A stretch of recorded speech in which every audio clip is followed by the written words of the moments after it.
need that sports encyclopedia. Where you at, Steve Kim? Got Trent in the cut. What a human. He's the best.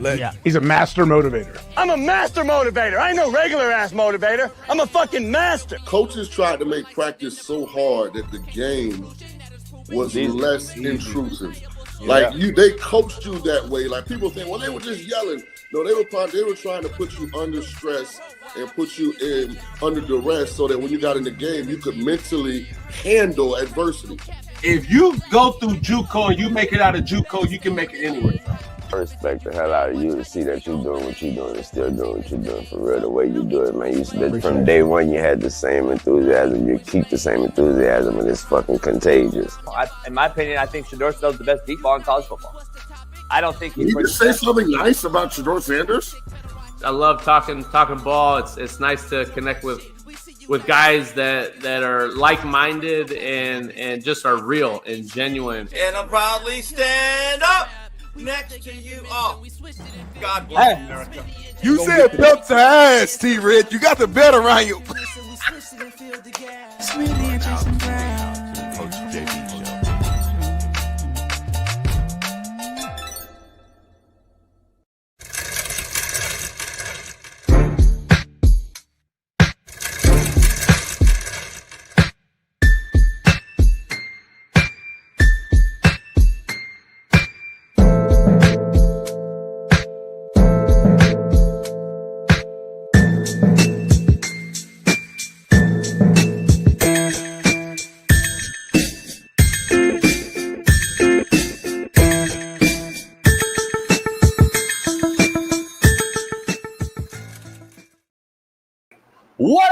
What up? We are in the building. It is Merciless Monday. I'm taking no mercy on the realest show on Planet ERF. Tap in, join in, dive in. We got a loaded lineup today. Big Mac McChesney is going to come on in, talk Shedeur Sanders. Is he slipping or not in the draft? We're going to discuss that.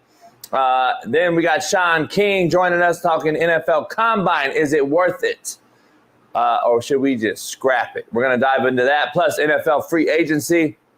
We'll dive into that with Shaun King as well as, all the pundits are back on TV as Dan Orlovsky returned to ESPN to discuss the Rams as being an NFL Super Bowl contender. No shit, Sherlock's homeboy.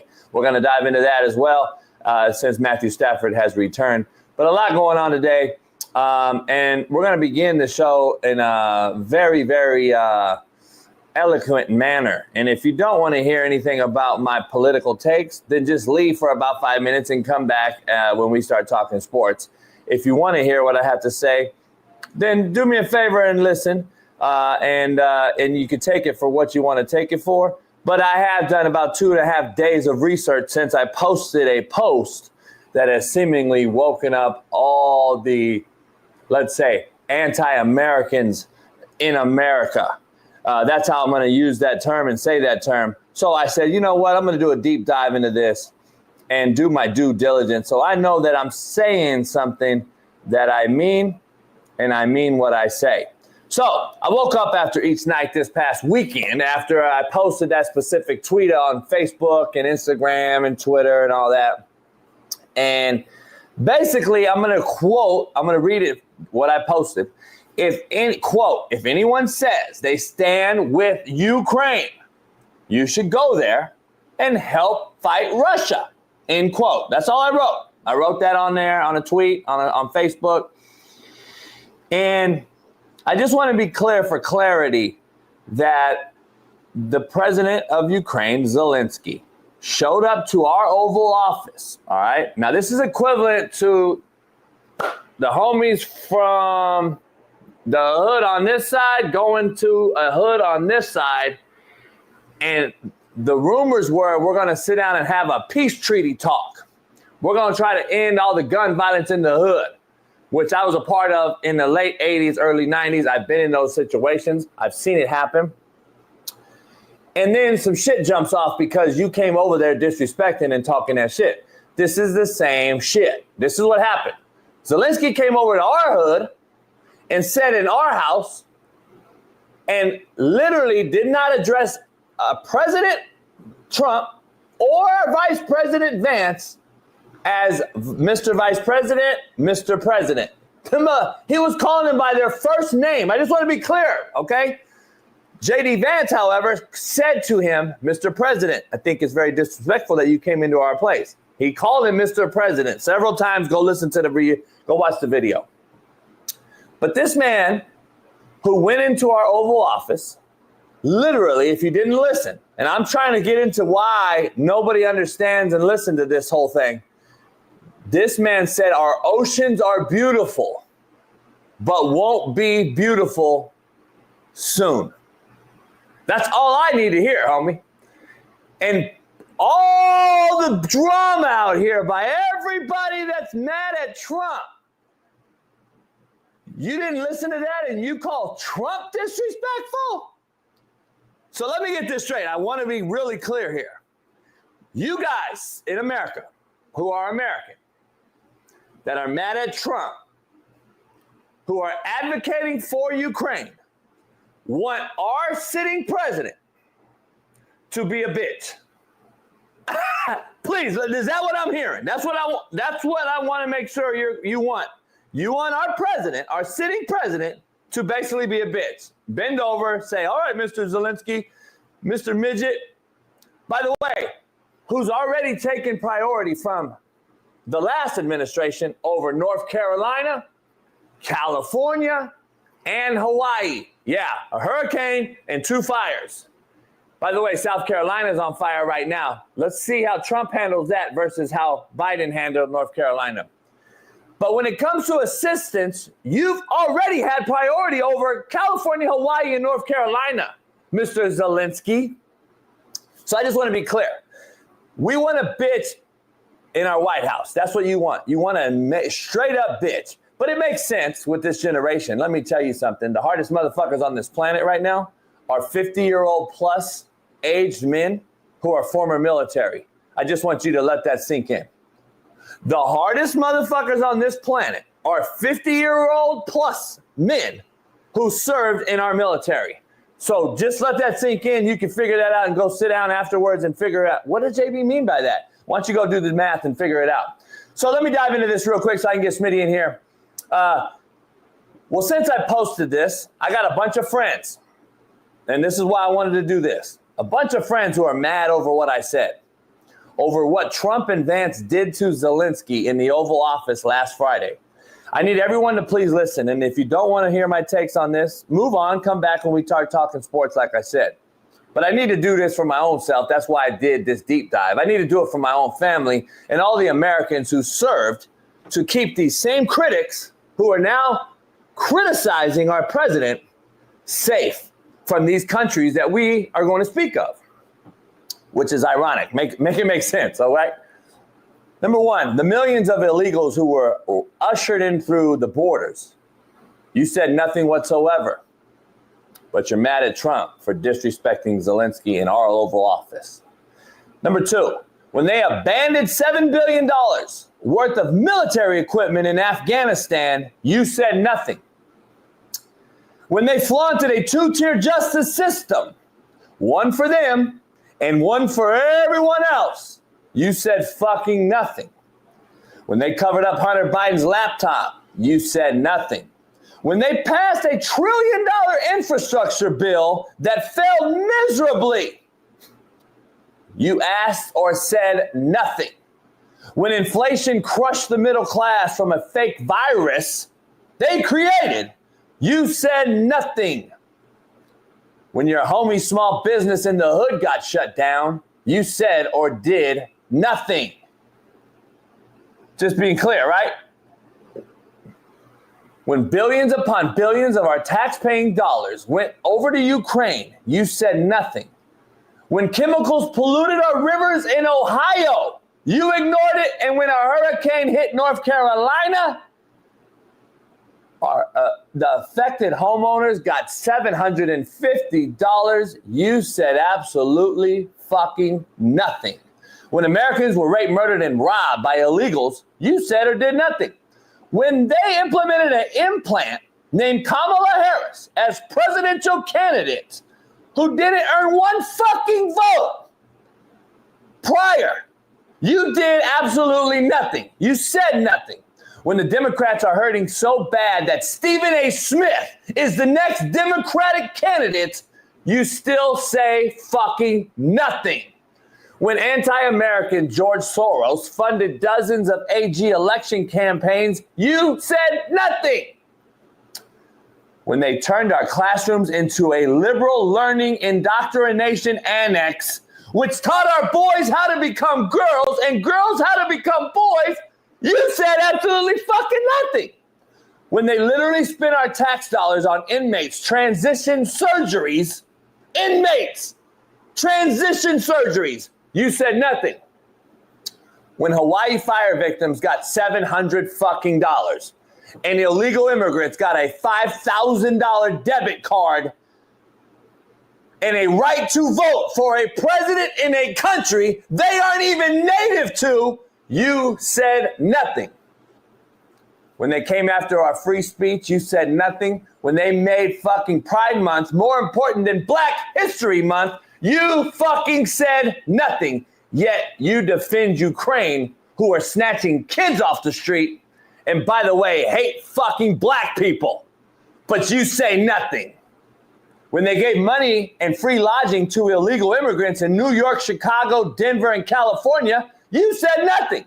When DEI hires weakened our military beyond fucking belief and put our national security at risk, you said nothing. When the media colluded with Democratic politicians to report fake reports during campaigns, you said nothing. When they covered up Biden's health and never answered where he was when Kamala took over, you all said nothing. When 300,000 migrant children went missing and nobody said shit, you asked or said nothing. When men were celebrated for being women, you did or said nothing. Before we traded a basketball player for the largest arms dealer in the fucking world, you were so loud. But 50 intelligence agent lied on tape to cover up Hunter Biden's fucking laptop, you said nothing. When they cleaned the fucking streets of San Francisco right here in California one day prior to China's president showing up, and the next day the homeless return and San Francisco becomes a shithole, you said or did nothing. When Governor Newsom bought a $14 million fucking house on a $200,000 a year income, you said nothing. But when American citizens who served this country were homeless, you did and said nothing. When Americans were taken hostage and held for a whole fucking year in Gaza, you said nothing. When they burned American flags in a city near you, you did nothing. When Fauci was caught lying and killing off millions only to gain generational wealth, you said nothing. When y'all loved Donald Trump before he was a president, and now that he is president, you love another country over your own. But what do I know? Let's bring our main man in, man. Our number one Far East Side co-host of the year. Naptown legend, Far East Sider. LeBron hairline having, Lamar Jackson loving, and AR5 defending. My main man, Big Smitty, joins us as we get this. My bad, Smitty, for the 15-minute rant.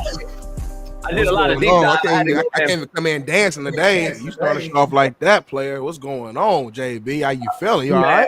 You know, I had to defend myself. I'm taking heat because I posted a thing and said, you know, if you like Ukraine so much, go over there. That's all I'm saying. And it's just ironic, man. It's ironic. It's a funny world. I don't care who the president is, Smitty. I grew up in a situation where, okay, our president has our best interests. I don't care about right or left and all that when I was younger. I never thought that we'd have to watch over our back, regardless of who you like, either side. Oh, shit. Our president's taking our money. Oh, shit. Our president's doing this. Like now, regardless who the president is, both sides, right and left, are probably looking over our shoulders at the other guy, at the president now, saying, damn, what the fuck's going on? Like I've never had that happen, and now it just seems like we're in a situation where, whoo, I don't know. But I'm American.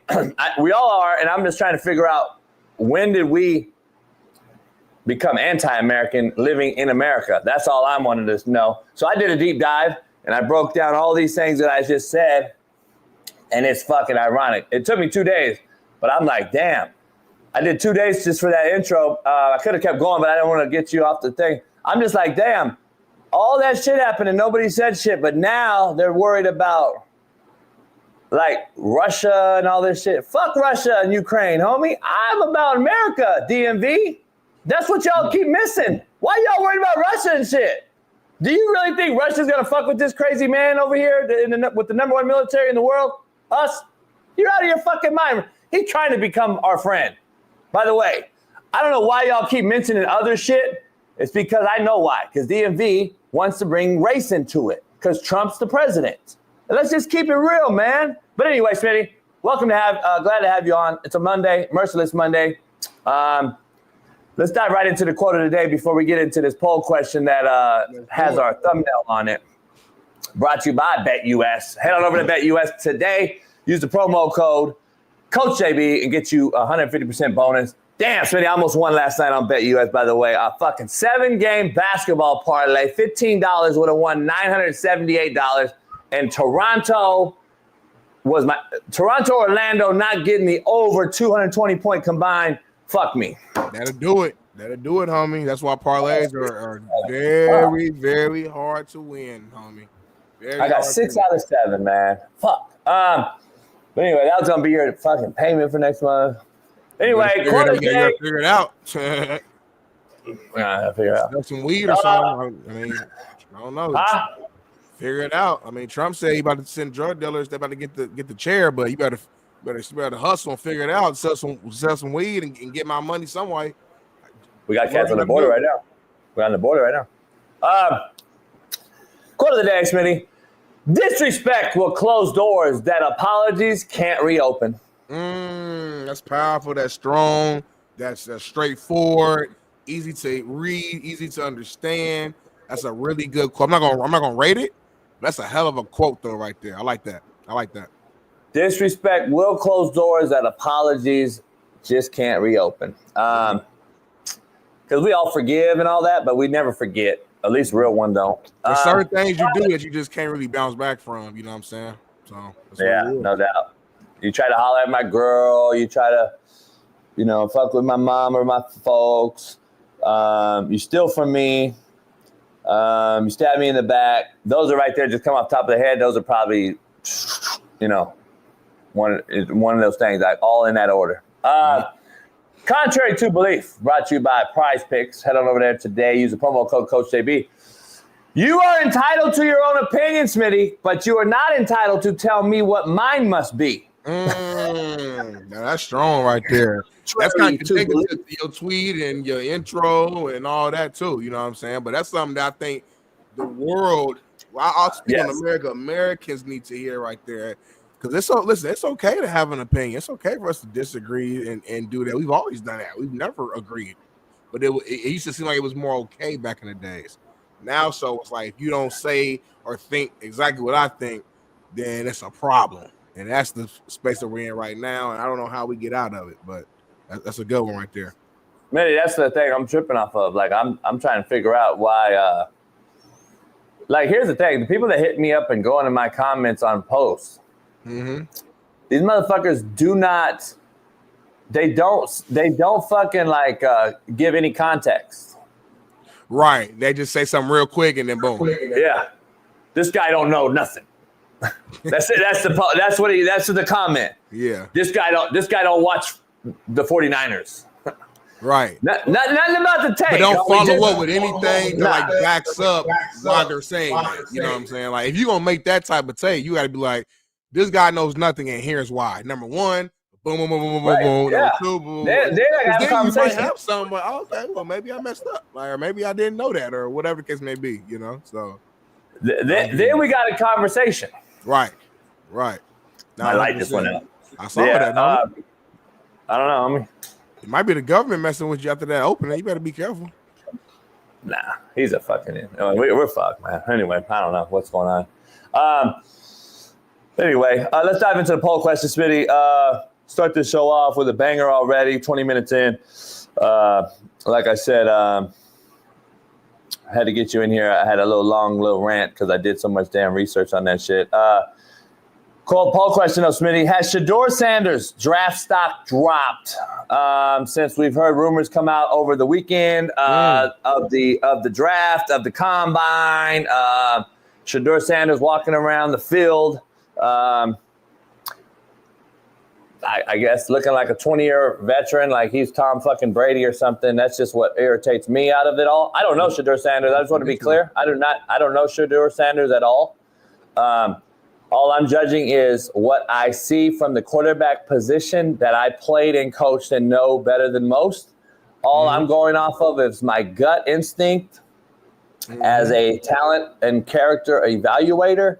Not saying he's a bad character. I don't know him. Again, I'm not going to evaluate his off-the-field character. I'm talking about what this position entails, what it requires, and what is in our job description at the position.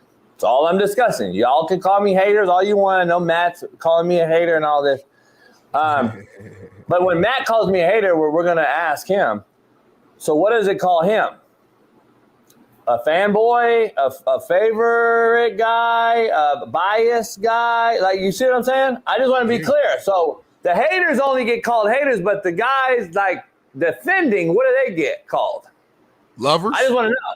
Obviously, the haters love, homie. So if you a hater, you gotta be a lover. I'm asking you because you defend a lot of different people from every fucking school and every program and every instant. Like, you're an AR5 defender over here. You're a Lamar Jackson defender over here. How do you do it?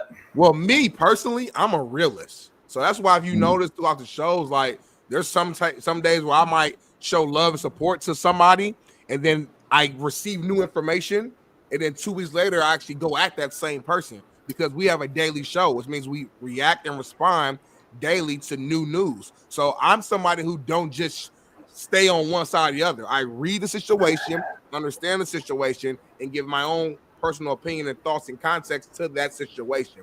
Where sometimes people believe that JB, once he's locked in on what he believes in about one player or person, no matter what they show you throughout their journey, it seems like you still find a way to lean on whatever side that is. So if you love a player like a Sam Darnold, just for an example, or Daniel Jones, you will criticize them a little bit, but you always find a way to still overall in summation show support and love. Where there's some guys on the opposite side, whether it's a Lamar at the NFL level or even a Shedeur at the collegiate level, where again you might say a few compliments and some positive things about them as well, but in summation, you always find a way to will it back in to something negative. And we have a history, at least of the last 2 years, bare minimum, of evidence to back up and support what I'm saying. Hey, here's my point. I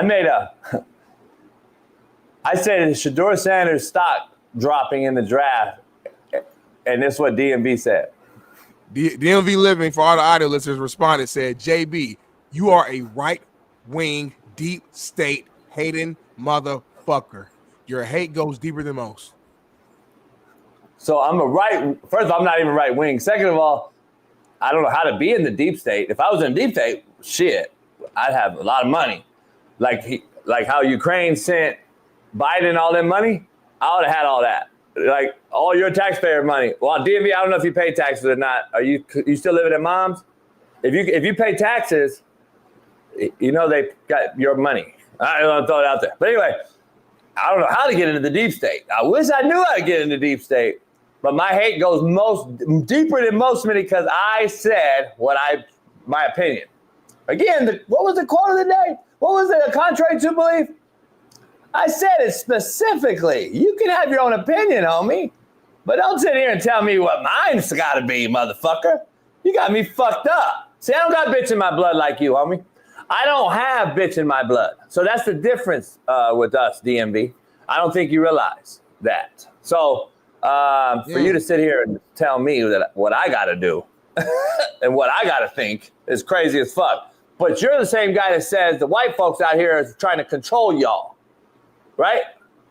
But you can sit here and tell me what I need to say. The irony's a motherfucker, homie. But anyway, blood, let me dive into what's going on in the world today. Shedeur Sanders literally was walking around the football field.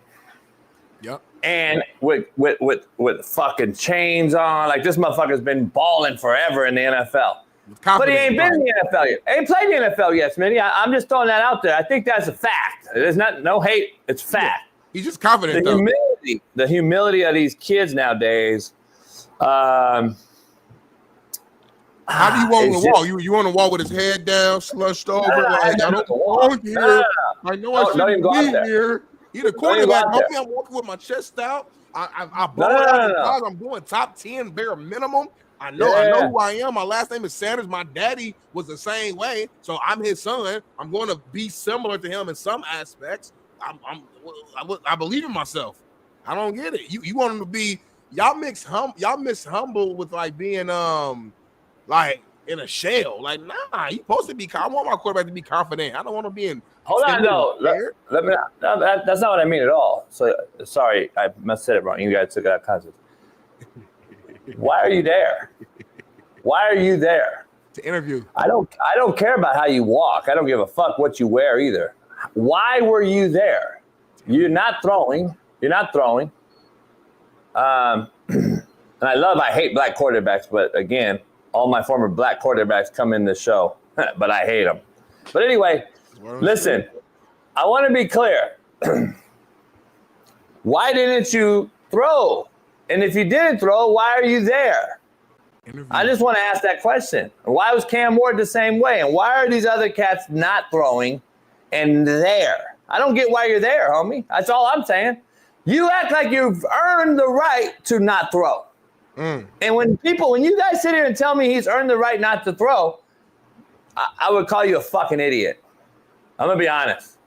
I'm going to call you a fucking idiot if you sit here and tell me because of a Jackson State season and 2 seasons at Colorado where you took 152 sacks has earned the right not to throw. For NFL franchises, I would say you're a fucking idiot. That right there, that's a pure example of why some people will call you a hater. You said for a year or whatever you say, and then you said what? For 2 seasons at Colorado where you got sacked 152 times. And that's all you said. So out of everything he did in Colorado that was positive, you made sure that you focused specifically on the 152 sacks that he got sacked to prove your point to say, see, he hasn't earned it. Because I could flip it and be like, okay, what about the X amount of touchdowns he threw? How about the game winners that he came down the field? But it's like you don't give the full context. You give just the negative side because that backs your opinion, which is what you're supposed to do, I guess. Great job of being a analyst.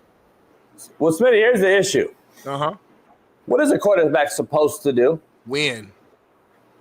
Okay, well, that's obvious. But what is he supposed to? I caught him off guard, chat. He not gonna say that, chat. Keep going.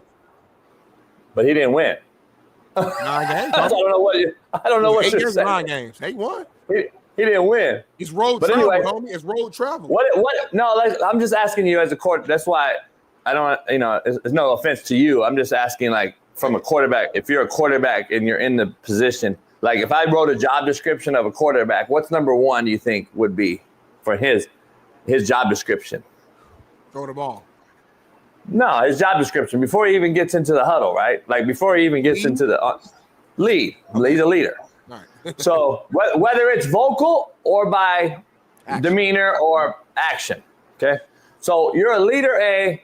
In your job description, though, there is no room or air for anything else outside this position. Like there's no outside noise. I can't have noise outside. I can't do this shit. I don't have bad grades. I can't get bad grades. I'm the quarterback. I'm the leader.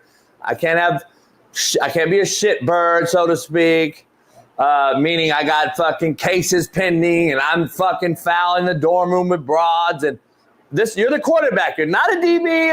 It's just different. Unless you know, you know. And I think Smitty knows this, being in the college world, having played.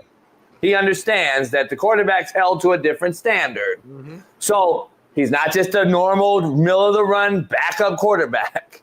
So let's just say this is his job description. Supposed to be there, supposed to do what he's supposed to do.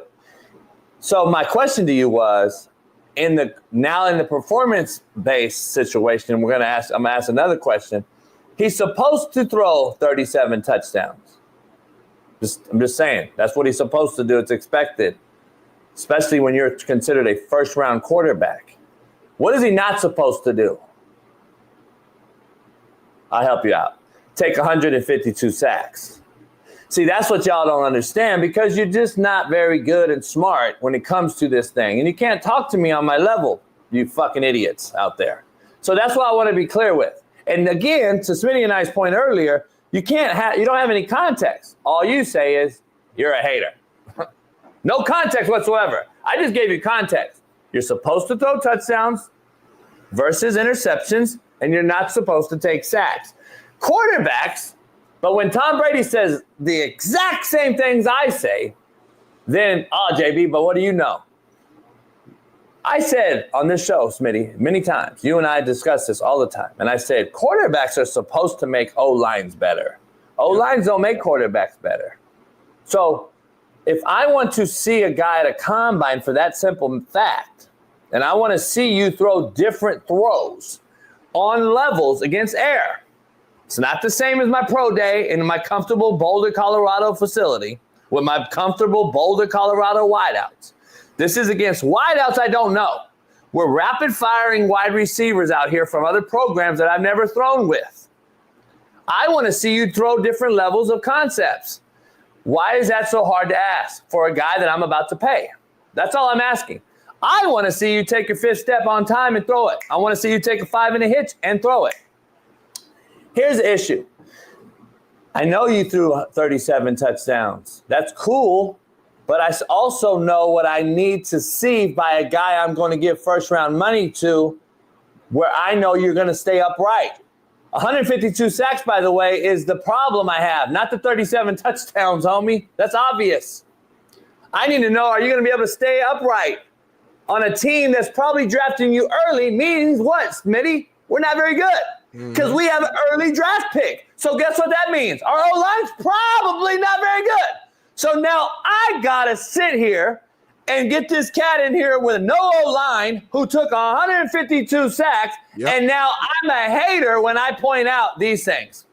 So all I'm saying is it's very important for me to evaluate a guy in person. That's all I'm saying. Obviously, Mike McDaniel and other NFL scouts agree with me. So does Merrill Hodge and a lot of NFL analysts for a long, long time. But I'm a hater.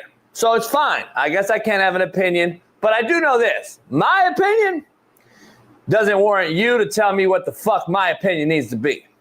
So go ahead, Smitty. I'm a hater, but go ahead. Dive into the fact that I feel that he may have slipped in this draft. And I said it. Just doing an interview does not help his stock, in my opinion. That's just my opinion. There is no real argument. I'm just giving you my opinion. We won't know. We won't know, Smitty, until the draft. Well, listen. There's articles right now going around saying that he may have dropped to lower within the top 10. I haven't seen anything that's saying he'll be out of the top 10, but I've seen saying he might go 7, he might go 8, he might go 9. So considering the initial conversation was centered around him potentially being a number 1 overall pick, then I guess you would consider that somewhat of a drop, right? But Smitty, would you take him or Cam Ward first? You watching what you saw. Titans. I'm just saying the first quarterback off the board, not just necessarily the Titans. I don't know if they take a QB or not, but do you take Cam Ward first or him or another guy that we don't know? Yeah, I think I would personally. I would give Cam Ward the slight edge. I think Cam's a little better. It's my personal opinion. In fairness, he didn't throw. Yep.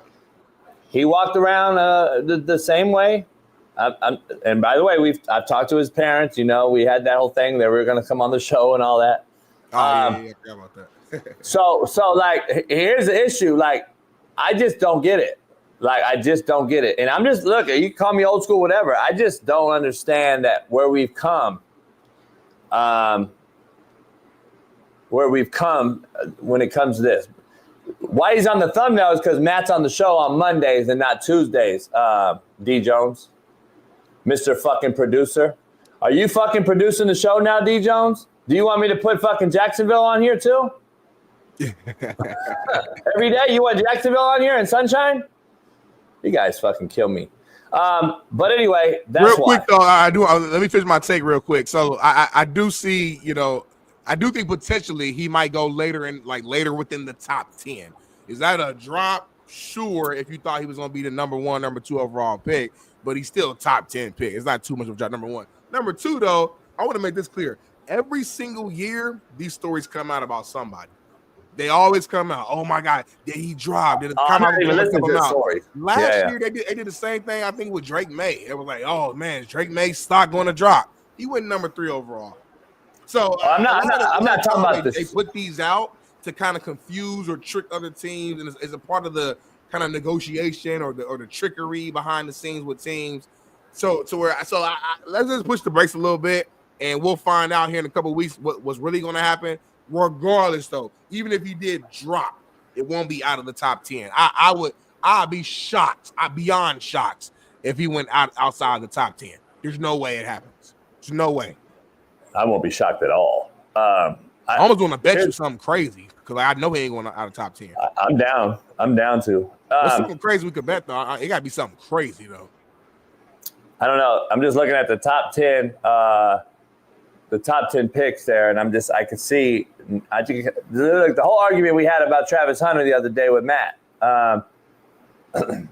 He's going to go higher, in my opinion, no question, than Shedeur, right? Unless somebody really needs a quarterback and is willing to.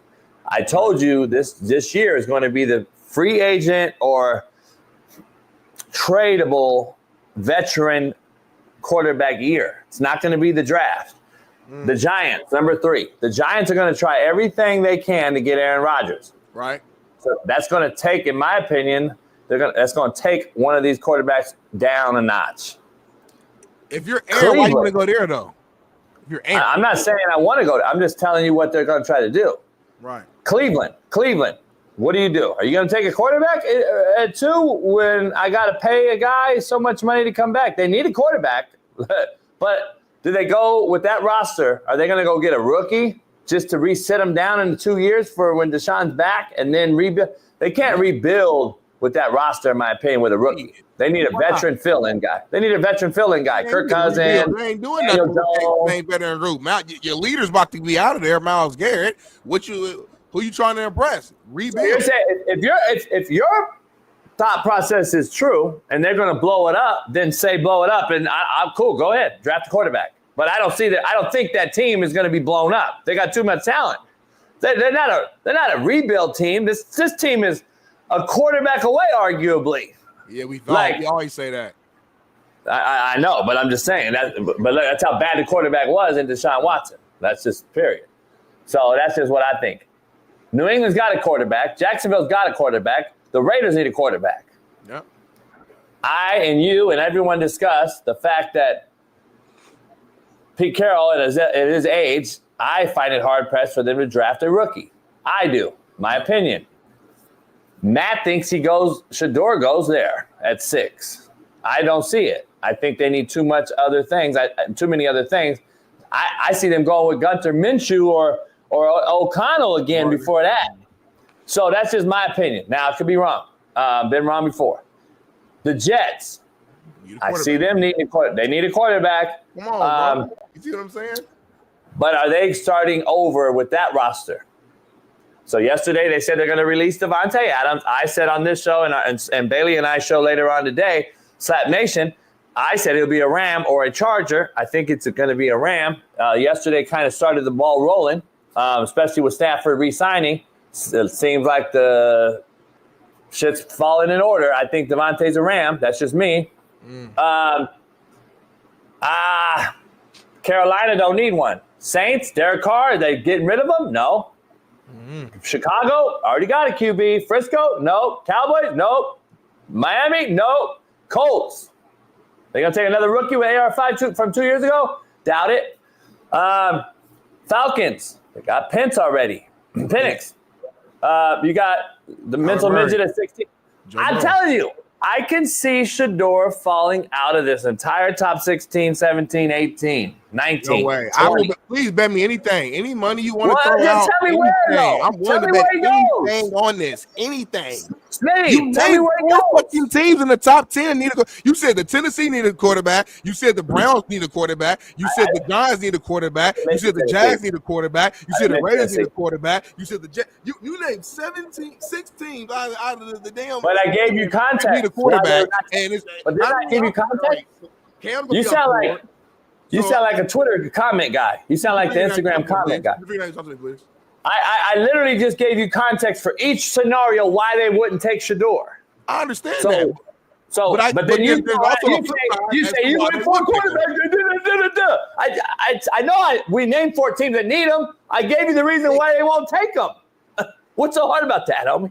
So if those 4 don't, so let's just say my scenario, they don't take them in those 4 scenarios and they go with a veteran. Where does he go? Because the next number 9 through 16 do not need a quarterback, Smitty. 7 through 24 don't need a quarterback. Pittsburgh does, but they're going to keep one of the 2 guys they have. So I'm just saying, dog. I'm just throwing out possible scenarios. Shedeur might not get drafted. The more I look at this, you're right. He might not even get drafted.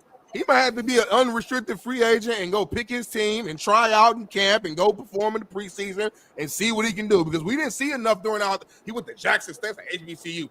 He went to Colorado. They didn't win a bowl game or win a championship, so we don't know if he can win. He got sacked 152 times. He didn't compete in the NFL combine that they invited him to. He went there to interview, and he's a bad interviewer, allegedly. He don't know how to talk to people, allegedly. You know what? We need to see more from this guy. Let's not draft him. Did I say that? Let him pick him up. Let him play well in the preseason, and maybe then the NFL team will pick him up. I'm with you now. I'm with you. We're on the same page, homie. You know what happens? When you're getting cooked so badly, you go to defense mode, and then you come out with like a smart-ass remark because you don't have no defense. You have no context to battle me on an intellectual level because you're a micro thinker. Yeah. And micro thinkers, that's what they do. They go on a defense mode, and then they go into like an attack mode because they don't really know what the fuck they're talking about. Right. And then they can't really speak on my level. Right. It's cool. That's cool. Again, we can bet anything you want to bet. We can bet your house. We can bet anything you want to bet that he's going top 10. All your little scenarios are cute and dandy, and I can find a scenario for everybody. If that's the case, I can find a scenario why anybody won't get drafted by a team. There's always a scenario, homie. There's always a reason why somebody wouldn't pick up somebody. There's a reason why Travis Hunter may not get drafted top 10. He's too skinny. He hasn't picked the position. He's not number 1 and as a corner. He's not number 1 as a receiver. Maybe a team doesn't need a receiver. Maybe I can always just come up with some bullshit. But like, what's the reality? I'm giving you the real. Shedeur's going top 10, and I'll bet you anything on it. And cut this clip because I want to stand on it. So a fan cut it, screen record it, screenshot it, and post it. Because in the event that JB's right, hey, I want y'all to get on me, pause, flame me, call me out, freezing cold takes. I want all that smoke because I know for a fact he's going top 10. I ain't never been more confident than anything else. Yeah, we always do that though. We always cut it, and I'm always right. It's crazy. Smitty, let's do what's happening now, man. Shout out to all my brothers and sisters on that picture right there. I love that show, by the way. Smitty wasn't even born yet. Doesn't know anything about the show. Love the show. Bailey never even seen the picture before he found the graphic. He didn't even know anything about it.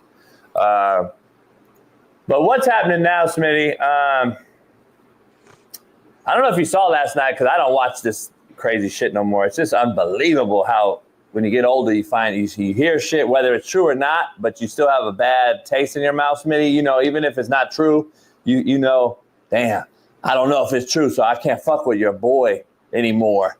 You know what I mean? Like, even if you find out it's not true, and you still kind of don't fuck with it, right? Because it's embedded. I stopped fucking with the Oscars, Holly weirdos. I stopped fucking with it a while ago. But what's happening now, Smitty? Cynthia Erivo, who arrived at the Oscars red carpet yesterday, who looked like this, is what's happening now. What? What's wrong with her? Look at her. What do you think? I'm not. Do you know this is? Do you know this is? Did she do something last night? Did say something crazy. Because I know Cynthia. Somebody I didn't watch a few movies of Cynthia and shows with her. I know a movie called Widows that was fire. I watched a couple. Do you know who she is? She's in the show Luther that I watched like back in 2020, maybe 2023, 2022. I know she's been in music. You know who she is? I know like, she's a long time like actress, been doing shit at a high level for a long time. So I'm just curious. Do you know who she is? Do you know who she is? Actress. I don't know what I'm supposed to say. Like, I don't know her social security number, nothing like that. But do you know who she is? And so you see what movie she's in, and then a handful of stuff that I've seen. Yeah, I'm not her friend. Yeah, you've watched them. I've watched a couple things that she's been in. Widows, Luther is a TV show. With if we were walking down the street, Idris Elba is in there. It's a really good show. So yeah, I don't. If me and you were walking down the street and we saw her, what? You wouldn't say nothing about her, like being a God-fearing man that you are. You're not tripping. You're like, oh, she's normal. She looks like she's not demonic looking or weird or nothing. And then I find out who she is, and then I'm like, hold on. That's the girl that's supposed to play Jesus Christ in a movie coming up. Oh, for real? But you don't find nothing wrong with that? Did you just say, oh, for real? What is she doing? Did you just say, oh, for real? Did you just say, oh, for real? Yeah. So, see, that's the problem. See, what happens is you automatically call me a hater and all this shit when I come up with the – no, that's what I'm saying, though. But then you don't do the actual deep dive into the research, and then you find out, damn, I'm a God-fearing man. This bitch is a demonic motherfucker. She playing Jesus Christ. My Jesus Christ in a movie. But nothing's wrong with this. Is she demonic? Well, I mean, that's a demonic outfit. Or are you just like saying, I'm just asking you for real. Like is she, do you have actual facts? You got a normal outfit? You see that outfit? Of what she's done in the past to show that she's demonic, or you just look at the outfit? I mean, have you seen? I'm just asking you a question. I'm not trying to. Well, no, I'm asking you that right there. What do you think? No, I mean, the bitch look like Witch of Eastwick. Fuck with me. I'm just. It's funny you mentioned Witch.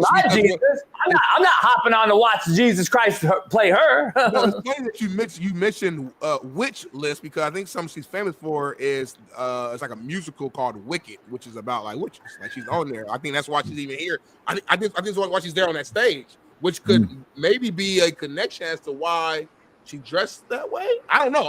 I don't know for a fact. I'm just reaching because we don't know the facts. So we're giving our opinions on this picture. It's not Halloween. She was on Wicked, and Wicked, I believe, is why she's there in the first place, because she might win an award, or maybe she did win an award. Is why she dressed like that. It's kind of ironic that you said that. That's just my opinion. You don't have to agree with my opinion, but I'm allowed to say that.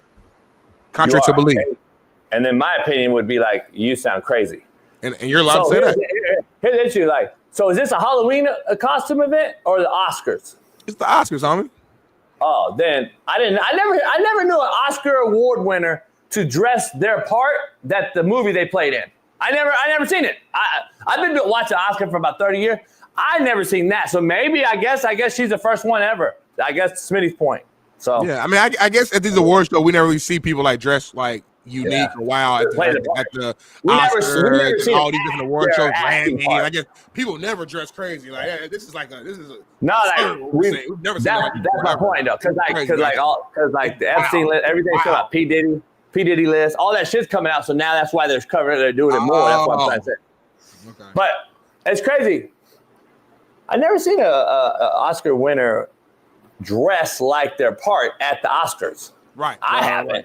Yeah. So she should be paid double. She's actually acting her part on the movie that at the Oscars. You're saying a few minutes ago you said you don't even watch the Oscars. So how would you know if people dress how they dress? Because you never watched it before. You never watched it. No, I'm watching this. But you never watched it though. And social media ain't always been around ever. So no, you said before. I said I've been watching the Oscars 30 years. I know I said I've been watching the Oscars 30 years. I said I don't watch anymore. Okay. I've seen this though. What year did you stop watching it? What year did you stop watching it? What's your last year you watched the Oscars? About 8 years ago. 8 years ago. It's 2025 now, so that's 5, 3, 17. Okay. That's what, like 2017? Because I was coaching, got busy, yeah. Okay, cool. So you're telling me if I go back and look between 2010 and 2017, I probably won't see nobody dressing crazy or nothing like that? You won't see anyone dressing their part that they were up for in a movie. I bet. Like they're playing. You're saying she dressed like this just because she's in Wicked. I'm saying when it comes to fashion and these creative stylists, sometimes they'll do something with your outfit that has like this connected to something else. And I'm saying, I believe, I could be wrong. I know Bailey loves this shit. Maybe I think she was there for her show, her musical, Wicked, which is a popular musical. I've never seen it, but I know it's popular. I've heard of it, and I can see the connection with that because I know Wicked talks about witches and shit like that in the show. So I can see her paying homage to the musical that she's on. That's all I'm saying. And could I be 100,000% wrong?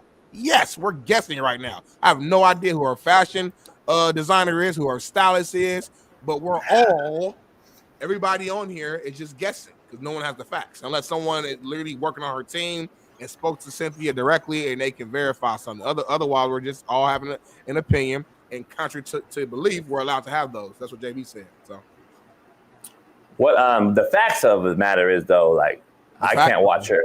I can't watch her on a Jesus Christ movie, though. That's the fact for me. I ain't know. And you're a God-fearing man, so I would think you. I know who I am. I know who I am. Yeah, that's not gonna work. That same way, though. JB gives a take, and then he tells you who you are, and then he basically tries to put you in a corner. I know who you are. I know you're a God-fearing man. I know for a damn fact you don't believe in that, Smitty, because if you do, you a bitch. Oh, I know. Ain't no way you believe in that because I only saw people believe in that. Or ain't no way you're God-fearing. Ain't no way you believe in that because only demonic spirits believe in that, right? So then now if you say something against it, now you fall into the category that of, oh, you must be demonic, or you're not a real believer, or you're not this or that. I grew up in the church, homie. Knee high since the grasshopper. All the way to an adult. Do I go on a regular now? No, I need to go more. But ain't nobody gonna ever back me out of that. All I'm saying is I'm not quick to just throw certain things at people when I don't know. I'm not quick to call people racist in a serious manner, of course. I mean, we know JB's racist, but that's different. I'm not quick to throw racist at certain people.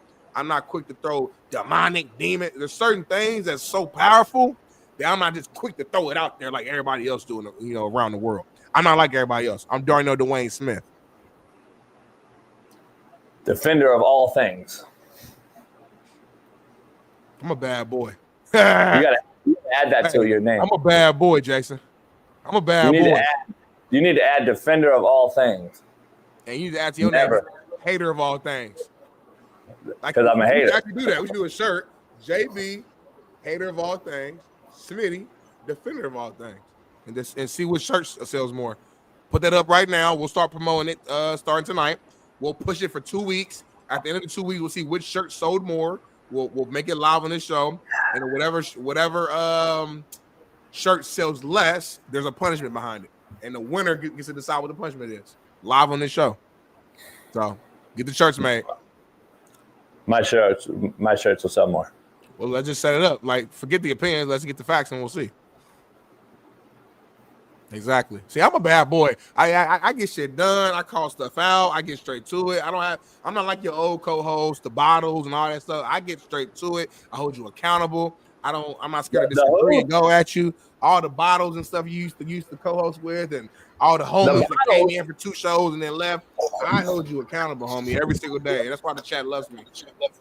The bottles? What kind of bottles? I don't know. You have some like upside down Coke bottles or something like that.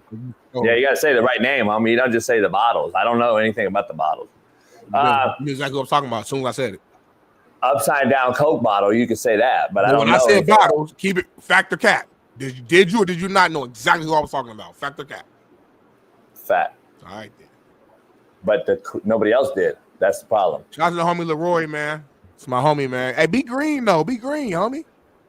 Come on now. Your homies, none of them are green. Have we figured that out? D. Jones, my homie. D. Jones, my homie. No, he not. You didn't know D. Jones before this show, homie. D. Jones came on the show because of me. Found out about you. See, I want to know where Smitty's homies are. Why you're not green? See, that's the problem with the homies in the hood. They don't support the homies in the hood. Wiley, all my homies are supporting. They're all green. All my homies are green. Toyo. These are just some names that are always on our show, watching all the time. They're not your homie, though. Them are my homies. I just named you 4 homies. Off the top of the head. FA's the only one that can. FA, his brother Toyo watches more than FA, contrary to belief. But he's not green, though. Not green, though. Toyo's on here. Darius Conaway, D. Conaway, my teammate from fucking Atlanta. Not green. Homie. Then I got new homies on the show. You know what I mean? You can't have new homies that you never met. Wizzy's my homie now. You know what I mean? No, he's not. Well, he is. Just he is because he's black. Because he black. That's why he said it. So we got Matt on the other side. Homie, though, contrary to belief, me and D Jones, we locked in. You ready to mediate a fight between Matt and I on the next side of the hour? I saw the tweet. I can't wait. I'm not mediating. No, I'm gonna let y'all fight. What tweet? Wait, what? You see Matt's tweet? He went at you this morning, homie. No, he didn't. Baby, you ain't see it? What did he say? He went at you. He cooked your ass this morning. I thought that's why we was talking about all this. Damn. Smitty do BPS. By the way, like when you laugh and say something, like a little bit of a laugh and say something, and then it's really exaggeration. That motherfucker goes, this is BPS. Oh, shit. I'm motherfucker cooked your motherfucking ass this morning. He probably didn't say nothing, but when you add the laugh to it and you really exaggerate, that's BPS. You make it bigger than what it is. And, baby, add it in before we go to commercial break. But yes, I am ready to mediate, meditate, and appreciate y'all in this next little hour because there's going to be a lot going on. Go ahead and add it. I know, baby. I know it's bad. Here we go. Going 6th in the draft is far from tanking. Always just hate for second. Secondly, just I guess he wrote it that way. No, for 2, like number 2. That's the number for 2. Yeah. Horrible grammatical sentence. He said exhausting. But he said it, but say that in Matt voice though. What? Say that whole tweet the way Matt would say it though, and then you'll know why he coming at you. You gotta say the way he said it for real. You see what I'm saying? Got it. Yeah. See, that's why you guys get like confused hate for just my opinion and real. Like that's what I'm getting. The draft is far from taking. Always just hate for 2. Fucking exhausting. That's how he really said it. And if he said it that way, you would be high. You be like, homie, ain't no fucking get your pants out of a bunch. It's not. I can't wait for this shit. Hey man, I'm gonna go move my car. Give me something to drink. When y'all come back, get ready for the argument of the century, man. We got. Hey, who do you want to win? Who do you want to win? Who do you want to win? I mean, you my co-host, so I gotta be loyal. I'll just ask. Because it sounds like you wanted Matt to win. We'll be back at 5.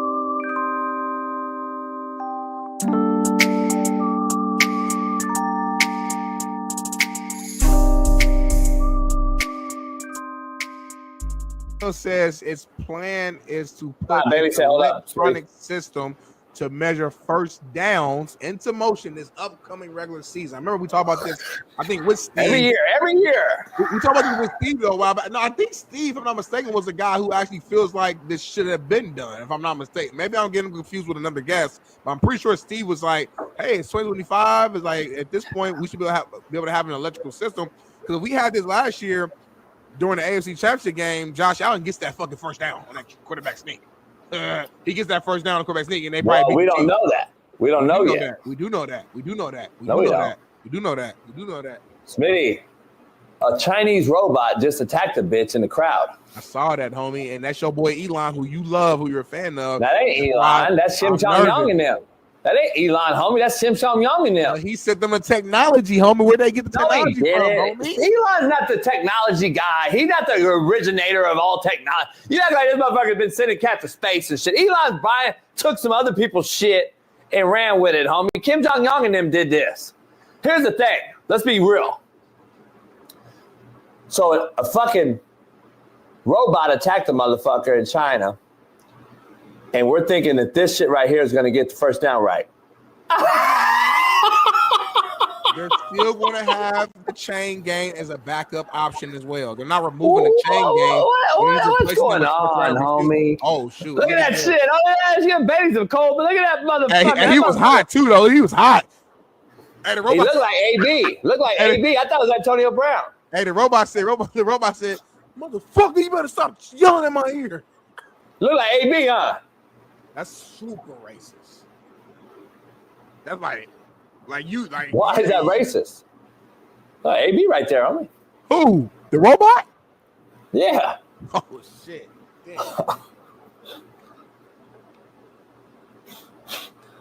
What about the robot look like, AB? I'm just curious.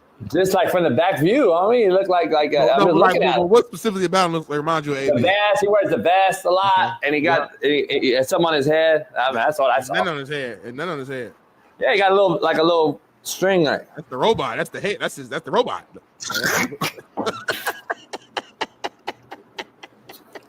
That's him. That's the robot head, homie. That's him. Yeah. I didn't know. I thought he had a bandana on. I thought they were making it like human. Homie, why you got a vest on then? This dude. My mind, Smitty, my brain sees things. My brain sees shit, and then I see it, and then you guys all see it, and then you say, "Damn, that motherfucker that really is AB." Like, you know what I'm saying? You'll see it in a couple of days. You'll be like, "Damn, JB said that's AB," and then Cameron and Mace will say it, and then no, he won't give us the fucking credit, and then Shaq will say it, and then everybody will come out 10 years from now and say, "Oh, JB said that first," and then some fucking nobody in the chat will come out and say, "Shaq said that shit."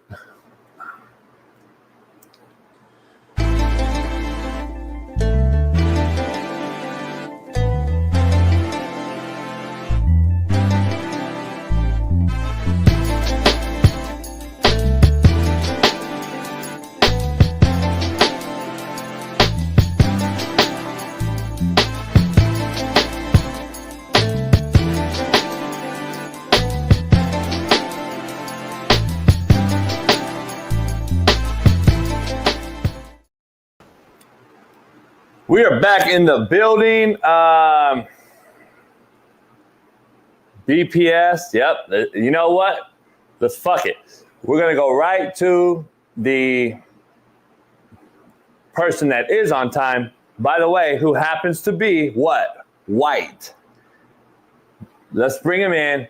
Matt McChesney, owner of 60 Academy. Yeah, because BPS, the co-host, who's a brother, is late again. And guess what? We'll bring Matt in.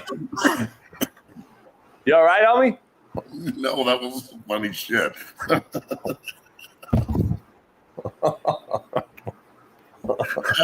Lucky guy, dude.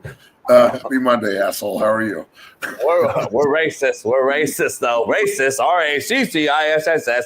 We're racist. Jokes, folks, relax. You know who always goes on our chat and says the crazy shit, though, right? It's the guys that are not invested at all. There are no members talking like that. There's not. It's all these fucking weirdos that are nobodies that'll come out. Oh, you're racist.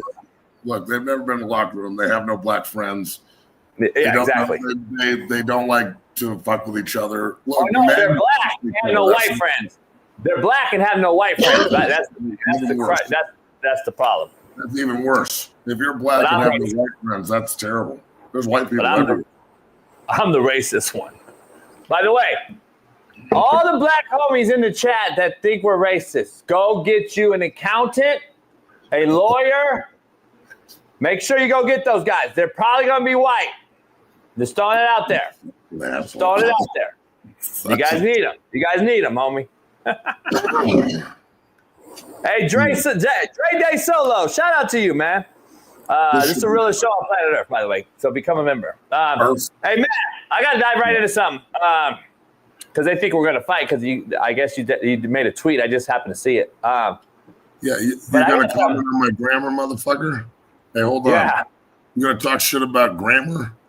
Yeah. People that talk shit about grammar on social media shampoo my crotch. I saw that tweet you made, too. Yeah. Also, the way he wrote it is the right way. The right way. Right. I've been here. This is the right way to say it. Always just hate for two. Like in the hood, we call him two. We don't always say Shedeur. We call him two. That's his name in this situation. So there's nothing wrong with that. Just call him two. Well, let's get to that later. We got other things to get to first. There's a very, very so Matt and I have gone viral on a few things talking about a certain person, a very large woman. Here we go. The mouse. I don't know if you've seen this, Matt. You got to bring her up again, bro. Just let her live. I just got one thing. There's a similar situation going on. She's making millions of dollars on OnlyFans, apparently, but oh my God. Anyway, as somebody else, but we're trying to break horses' backs now. Horses evaporate, dog. Hey, look at your boy, Smitty. I want to see Smitty. Smitty. Look at FA. Look at that base. Look at FA. Look at FA right there. FA just did a split. Dog, look how low he's supposed to. Hey, Smitty, FA's supposed to hold that fucking weight vertically like this with doing the splits, homie. Like that. He's supposed to hold it vertically, homie. I mean, dude. FA's supposed to hold it like this, Hey, Smitty. first of all, get off my homie, number one. Number two, the fucking horse has got to be freaking out right now. Look at it. That horse is like, please don't do this. Smitty, can we address the elephant in the room? Smitty, who's the skinny albino? Who's the skinny albino bitch? Why is she involved? She's probably the one hyping her up. Like, no, you can do it. You can get up there. You can do it. By the way, is that a donkey? Because it doesn't look like a regular horse. It's way too small. It's a horse. Well, it turns into a donkey right when she gets on its back. Yeah. It's a baby. It's a baby horse. You're going to need a fucking Clydesdale or a warm blood or something, dog. We need an 18-hand horse. How much can we get it? Hey, see, that's white people shit right there. Matt just dropped some white people shit, Smitty, and you didn't catch it because I know because I've been around it. So at my dad's like mechanic shop growing up, there was a farm next to it in horses. Matt grew up on. You measure horses by how many hands. And I own a ranch.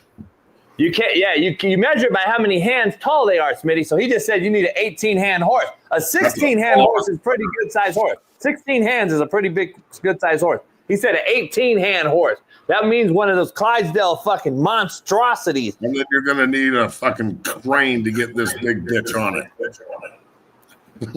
Matt, at Joe Prime, you squat over 600 pounds.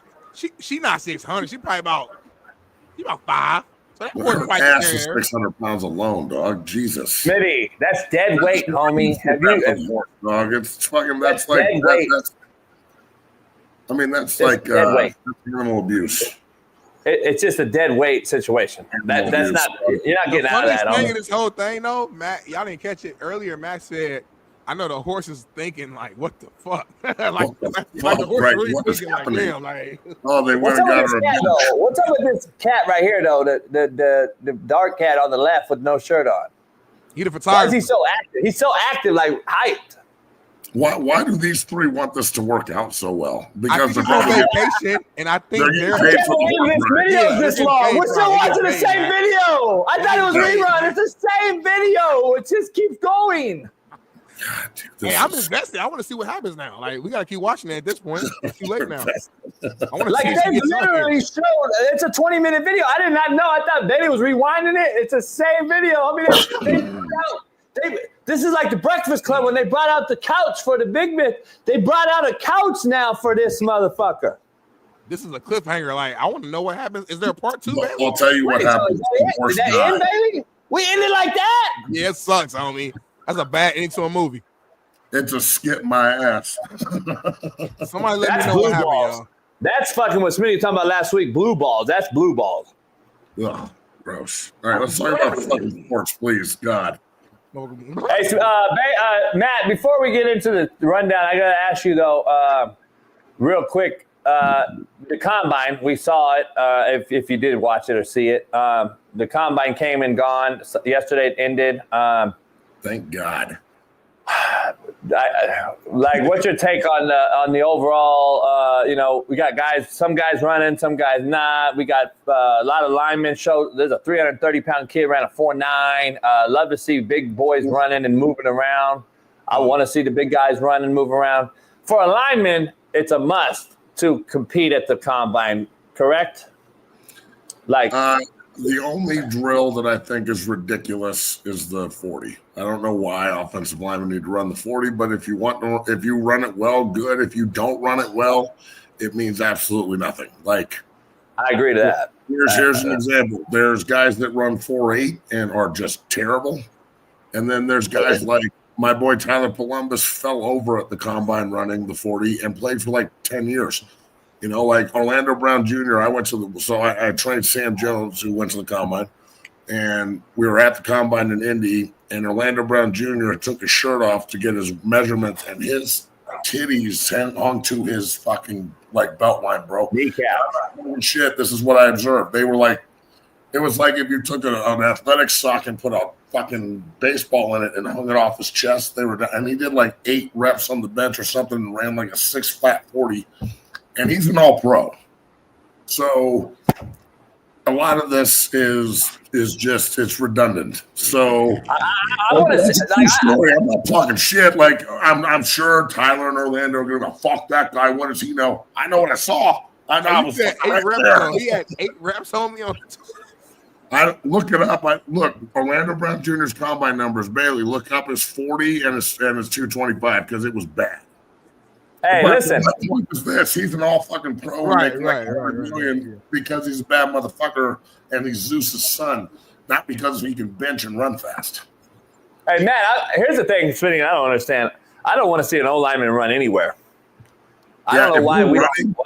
If we're running, it should be like this, and it should be a jog like this. You know what we should see? Like, I was talking to a couple of buddies over the weekend, and former NFL guys, and one of them's the assistant GM right now on an NFL franchise.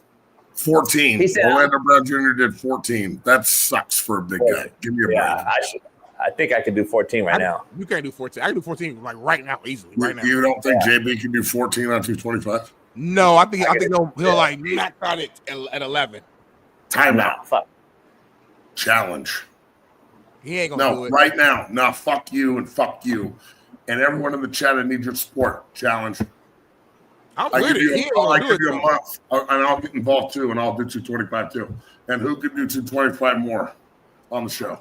Only person I got to compete with is you, Matt. So I'm betting you too, quarterback. You don't get to sit this one out. Yeah, you better both beat me. You better both beat me. My bet is 14. Not beating you two overall. No, it's got to be relative. It's got to be relative. Like what would a guard do? What would a defensive tackle do? What would a quarterback do? So maybe if he hits like 7, it's acceptable. Yeah.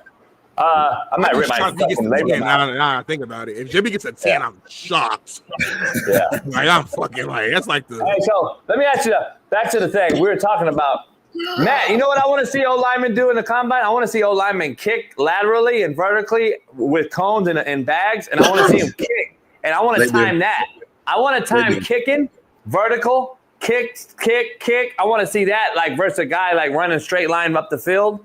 I want to see that over running a 40. And then for D linemen, why aren't we running 10-yard dashes? Like, why do I give a fuck about you running 40? I want to see you run 10. That's the most important part of the D lineman. No, D linemen need to run the 40. Yeah, I like 10. I like 10. I get chasing yards. it down. I need you to fucking turn and run 50 yards and chase somebody's ass down. Yeah, but D linemen need to run 40. Going after the QB though, that's chase and redirect and see ball, hit ball. I get it. But I want to see you get to the Q. If you don't get to the quarterback, you still need to chase the ball and not be a lazy fuck. I know. But that first 10, Smitty, that first 10 is where you get paid. Though. I agree with that. The first 10 is more important than the 40. But if you run 4.4 like Pierce did, that's something. Yeah, but I think it's something that we just say, I mean, he's not racing anybody in a game. He's trying to get to the queue as fast as possible. No, I want to see that. Hold on. Do you run faster when you're racing or chasing? I think you run faster when you're chasing. Mm-hmm. No, when you're getting chased. Okay, well, I've never got chased. I've only got chased twice in my life when I had the ball. So I don't know. The hood. I didn't tell you, I was a brother when I ran in the hood. When I was on the field, I was white boy. I was slow shit. So Micah Parsons had a great 40, and we see how great Micah is. Like sometimes that shit does translate for the D lineman. I would say it always translates. If you're explosive and you can run, you're probably going to have some success in the NFL. To some degree. I just want to see quick bursts, especially when football players' average length of a play is 2 seconds. The average length of a football play is 2 seconds. I don't want to see you run an O-lineman run a fucking 40 that takes 7 seconds. It just doesn't make sense. I mean, I want to see either. The 40s don't mean dick for offensive linemen. Yeah, not for O-linemen. I get you. D linemen though. Yeah. All right, Smitty, let's dive into this. Let's get to it though, man. Hey, so Shedeur Sanders. There's been some talk around Shedeur Sanders' draft stock sliding a little bit, and saying that right now that pick number 6 may be the earliest he could be drafted. That's just one of the reports saying that teams are cooling down on Shedeur Sanders for a number of different reasons. The first being that Sanders showed little to no improvement in his game last season and made some poor choices. People are also a little turned off by the antics since January. This is not me saying this for clarity. This is a quote. I don't know if we have a name for it, Bailey. If so, let me know. I like to put names to quotes. Oh, here we go right here. I'm sorry. I was reading from the document. Sorry about that. Tony Pauline said this quote. So here's Matt. What's your take on Shedeur Sanders' draft stock sliding? I want him to go to the Raiders or the Jets. So I don't really have a problem with I thought he would go anyway. I think it's stupid to pass up on quarterbacks when you need quarterbacks. Tennessee and Cleveland both need quarterbacks, and there's two at the top of the draft they could take. That's my opinion. I mean, look, I think it's really, really easy to go negative. I mean, I've watched every snap of this kid for 2 years. I've been right about everything I've said about him in college. I understand now that the narrative I'm going to get when I say this next fucking quote is, oh, well, they didn't beat anybody, but JB specifically picked against them every week, and they went 9-4. So I bet they beat someone. I mean, I think that Shedeur in the right situation is going to be a really good player. Any quarterback in the wrong situation is going to suck.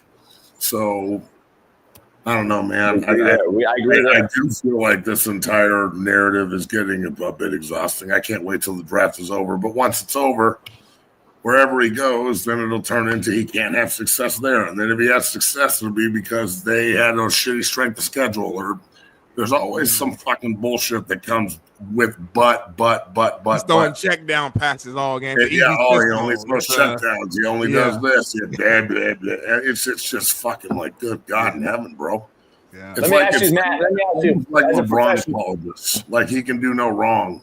Shedeur can do no right in the eyes of so many, and I don't get it. Let me ask you this, Matt. If you're evaluator, you know talent and you understand personnel, as I do. Are you starting Shedeur wherever he gets drafted? Are you saying he's a day one program or organizational starter, or is he a guy that needs to go learn from a veteran? Okay, let's just say he goes 6 or 7 to the Raiders or the Jets. I would think that if he goes to the Raiders, there'll be a veteran to compete with in camp. And if he's not ready in Pete Carroll's eyes, the vet will start and he'll sit. Who cares?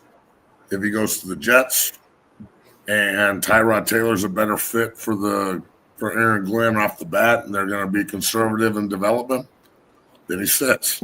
Patrick Mahomes sat for a year. I mean, there's tons of quarterbacks that didn't sit. There's tons of quarterbacks that did sit. So I don't think that it's bad either way. I think he could handle starting from day one. But again, the question is, what is handle? Like, just go out there and play, or is it Jaden Daniels' expectations? Because that's just not – you're more apt to have a Drake May kind of season where you have a bad football team around you. They're trying to rebuild the quarterback position, and you show signs of improvement throughout the season, than a Jaden Daniels come in and blow everybody away and win 12 games, go to the NFC title game. Jaden Daniels isn't the standard. He's the enigma. Yeah, I mean, him and C.J. Stroud both had kind of glaring rookie years. Man, I wish I could play in the AFC South as a quarterback. That's the fucking worst division in the history of football, and it has been since Peyton left. Yeah. No stars at quarterback, average-ass team winning it every year. AFC South. What a Andrew joke. Luck was there. Andrew Luck had a good run. Don't do that. Andrew Luck was a baller. Stop, man. He was good. Hey, Matt, let me ask you. So let me go back to it. So I want to be clear, though. Everyone's going to say I'm a hater. I don't like any of these quarterbacks. I don't like any of these quarterbacks in this draft to an extent that I'm like, oh, fuck, this is going to be an unbelievable draft. I think it's the worst QB draft that I've seen. It's also the worst wide receiver draft. It's also the worst. But I point these things out, but I only get called a hater because it's Shedeur Sanders involved or some shit like that. Travis Hunter involved. And it's Colorado I'm a hater of. Anyway, I don't know where that narrative came from, but I get it. Don't know. Fuck out. I don't get it. I'm out. I'm calling you on your bullshit. You don't know where the narrative came from that you're a Colorado, Shedeur, and Travis Hunter hater? Are you fucking high, dog? Come on. You literally picked against them every single week on purpose. Literally. What's happening right now? Literally. You don't know. Why is that bad? I don't understand. I mean, listen, I've been wrong before. I picked against the Eagles. They won. Scotty doesn't know. Scotty doesn't know. Scotty doesn't know. JB doesn't know. Anyway, I'm just saying. He's trying to troll. He's trolling me right now. I'm not trolling at all. I picked against the Eagles. Did I not? I'm not taking no. But you literally came on the show. You said regardless.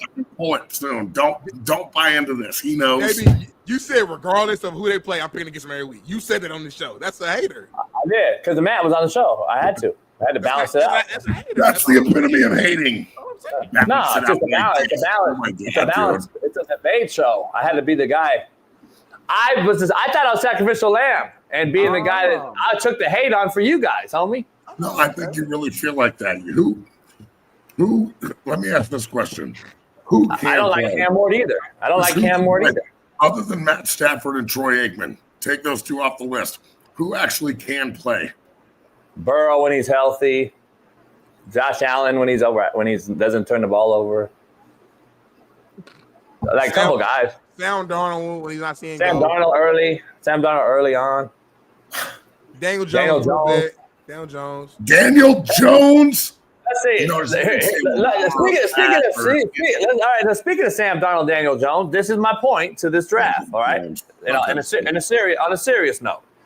I believe that the NFL teams that are holding those first, let's say, 10 picks are going to go with a veteran or a free agent, Matt. A veteran or a free agent over one of these rookies. That's all I'm saying. I'm not even particularly saying Shedeur, Cam Ward.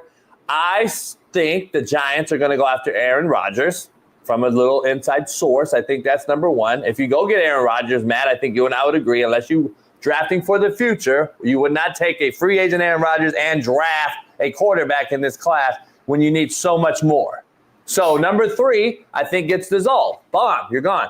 All right. Tennessee at 1, Cleveland at 2. Cleveland's the same situation, man. I'm just going through the list trying to figure out where Shedeur goes. I disagree with you on number 6 because I don't believe Pete Carroll has 5 years to rebuild. And that roster, to your point, is not good enough to sustain a Shedeur Sanders right now as a rookie. I think that team needs way more.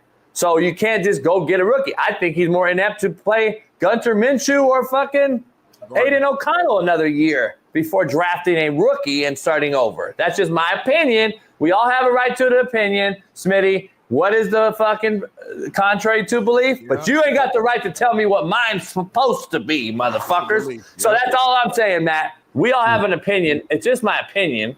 I don't think I just think this class is bad in quarterback play. I just period. I don't think there's one out there. And then I watched the throwers in the combine. To my next question to you. Oh boy. That Shedeur didn't throw in, and I'm like, I know why he didn't. I see why he didn't. He would look even worse. Hold on a second. Cam also didn't throw. So let's make sure I already said that. Yeah. No. I already called out Cam earlier in the show. He didn't fucking throw either. I wasn't on earlier in the show. That's not pertinent to this conversation. All right. Well, Cam didn't throw either. Fuck him too. So listen, I want to ask you though. I'm just speaking of quarterbacks, Matt. I'm just speaking of quarterbacks. Can we agree to one thing at least before we disagree the rest of the show? Depends on what you say. The quarterback position, the job description of the quarterback is totally different job description than every other position. You need to carry yourself a certain way. You're the leader, whether you're a vocal leader or a leader by example. I don't give a fuck what kind of leader, but you're the leader regardless. You get tabbed the leader when you get paid the money. So if you're the quarterback and you walk around in a manner that I see as enabled, entitled, and unwilling to prove who you are, I have a fucking fundamental problem. That's all I'm saying.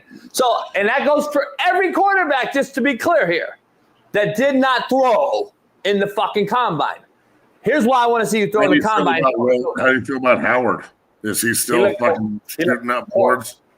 He looked horrific. He sure did fucking look like they had chemistry between him and the receivers because they were on point. I mean, he looked like he might be a first rounder. That fucking he just won a national title. He doesn't. What a stud! But he was in the parking lot throwing in the parking lot. They said because he didn't have no. All that fucking extra throwing that really paid off for him. That's my point, though. See, here's the reason. I want to see. Better off just throwing at Ohio State, huh? No, no, because now I know as a guy drafting him, Matt. Okay, you know what? I see why his arms high, his balls go high, balls go low. I want the player to be successful. You fucking hate players. At Boulder, Matt, who is Shedeur throwing to? His guys. NFL guys, Wester, and yeah. So in the combine, he's throwing against guys he's never thrown with. Which is not good. That's why he didn't throw. Why is it not good? Why is it not good? Shedeur defended Will Howard with a tweet was saying made that point. The quarterback, Smitty. This is a quarterback. I need to throw against anybody. Any route I get thrown, I need to throw. I need to complete the motherfucker. Yeah, but you run routes differently. It's JB, you're acting like they just get off the bus and go throw routes. No, I'm not saying that. Everybody that looks good throwing the football put in God knows how many fucking hours with their receivers, and that's why they look good because they're all on the same page. I just don't get your take. You're excited about his pro day at Boulder, but you're okay with him missing this. It's the same fucking thing then to you. Talk about the combine. I've said it 15 times. I think it's a joke. I don't either. I think it should be work out at the combine.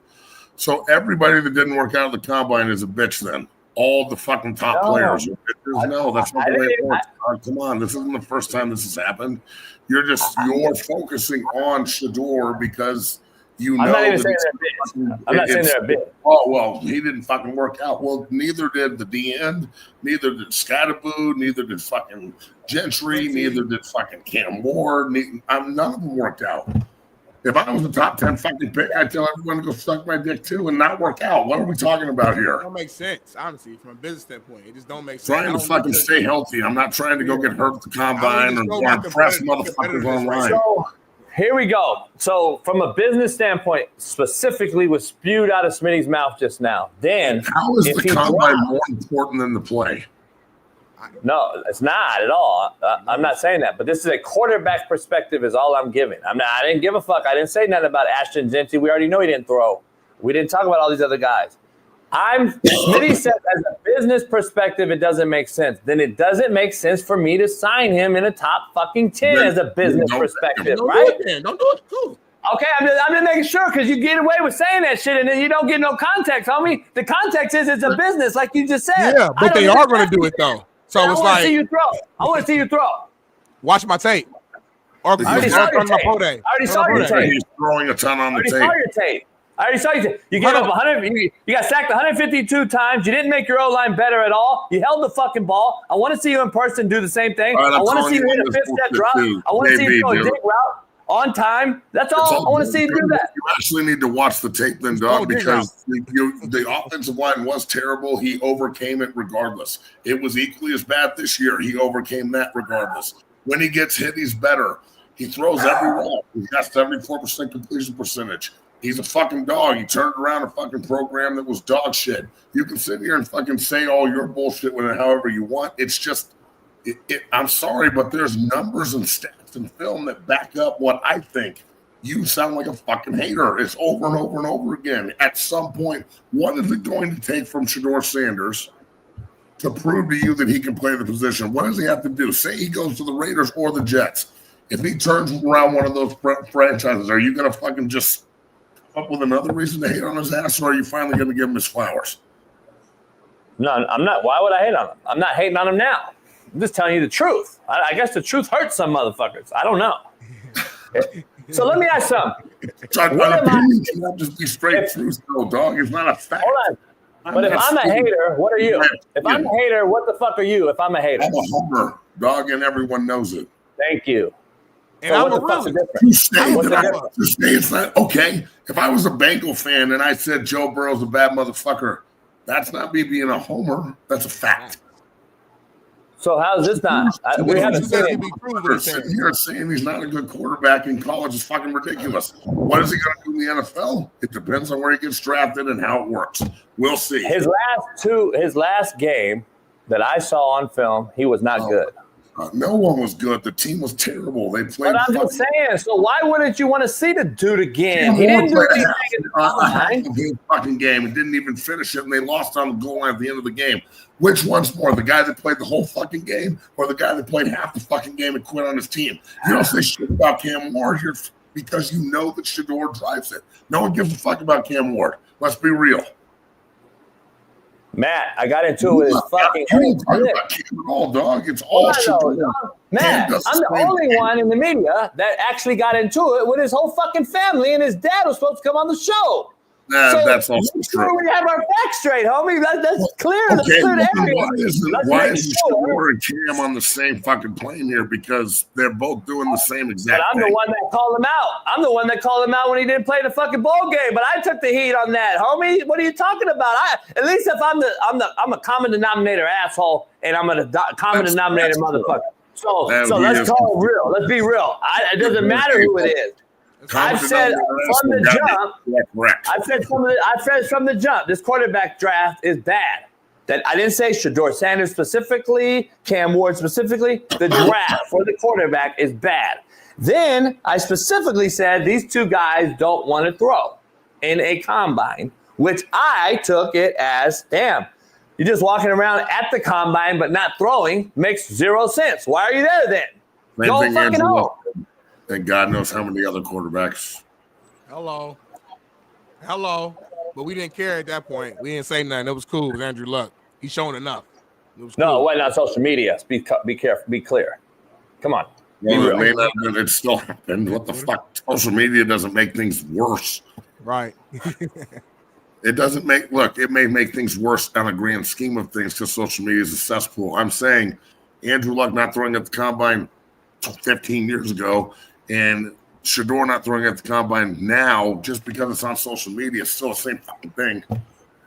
Who gives a shit? No one cared then. No one cares now. When this is over and it's no longer pertinent, which thank God the combine's over, when he tears up pro day, it'll be because he's throwing to his own guys, not because he's any good. Like he's not going to practice with his receivers at the next level. If he goes he goes to Vegas and he gets to throw to Brock Bowers, it's because Brock Bowers is good. If he goes to New York and gets to throw to Wilson, it's because Wilson is good. I mean, get the fuck out of here with Malik Neighbors. Isn't that my point? Like, let me ask you a question. It is a fuck, man. It's like all I talked about is trying to. Here's the question. You make me a homer. Because I'm going to defend him because I actually like his game, not just because I'm a fucking CU fan. So all you bitches in the comments and you guys making me out to be a fucking homer, don't forget that I actually wore a C on my chest at that place and was all conference and gave a fuck. So it's more than just homer shit. No, and I back that up. I always defend that.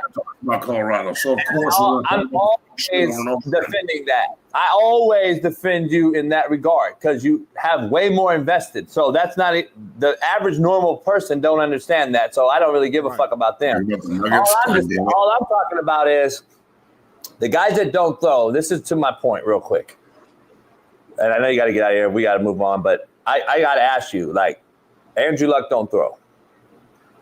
Joe Burrow didn't throw, from what I remember. I don't believe. Good. That's my point. But they didn't need to. And most common guys that understand the position know why. This guy's not on their level. Let's please stop fucking. Now, if you say that, then you are a fucking homer, and that's equivalent to me being a hater. If I'm a hater and you say Shedeur Sanders is on Andrew Luck and Joe Burrow's level, then you're a fucking glazer. So I'm fucking what? Yeah, you got NFL. I didn't say that. You did, you fucking jerk off. I didn't say that. No, that's my point.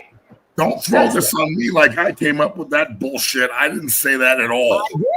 I didn't. I'm saying that I didn't say anything about Burrow and Andrew Luck being fucking equivalent to Shedeur.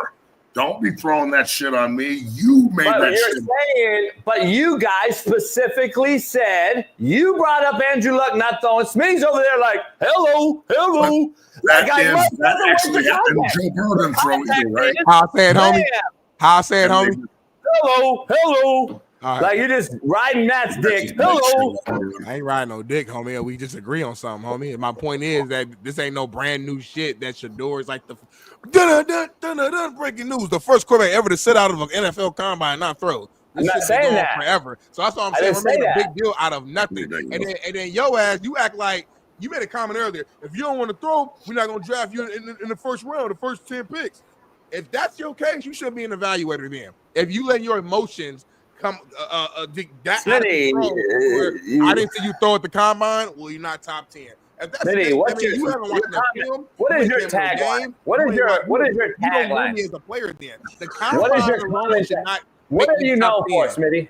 What are you known for? Two things can be true. Your tagline is two things can be true. Yep. So how is two things can be true? How can I say that this guy didn't throw, and you're saying to me that just because he didn't throw, you're putting Shedeur Sanders on the same exact plane as those two guys specifically? No, where I know where did Joe Burrow play? It's that draft class either. It's about class. Where did Joe Burrow play at? LSU. And one of that. And then where did Andrew Luck play Stanford. At? And then those two teams did what? Won. Successfully, like big time level against big time competition.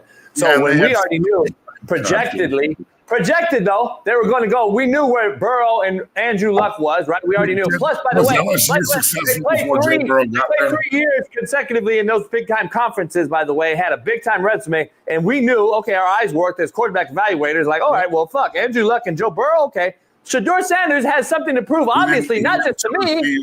Around in 2 years. They didn't win. But he's not. But why am I the only hater when he clearly has something to prove to a bunch of people out here who supposedly are quarterback gurus in the media who also have the same takes as me? I don't understand. Are they haters? Are you guys going to call them out?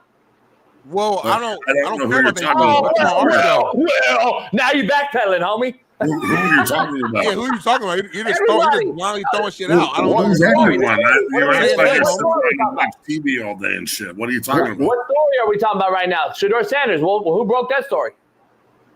Let's start right there. Broke what story? I don't have a fucking TV behind me, dog. You're asking me to come in. No. Not on you. I'm just this right here. Let's start with this. Tony Pauline. Tony Pauline is, yeah. Okay, but are you guys calling them haters? That's my question. There's a shitload of these guys out here. I'm not the only motherfucker. He's reporting. You're reacting like us. Correct. Those are two different things. Two different things, homie. Correct. I'm not reporting shit. He's not a hater, I am. So he's not a hater, I am. He's not a hater by saying, hey, I've been talking to the scout. It's two different things, JB. You know this. What do you mean? He's literally saying he is a reporter. He is there to report unbiasedly. We are reacting to his report.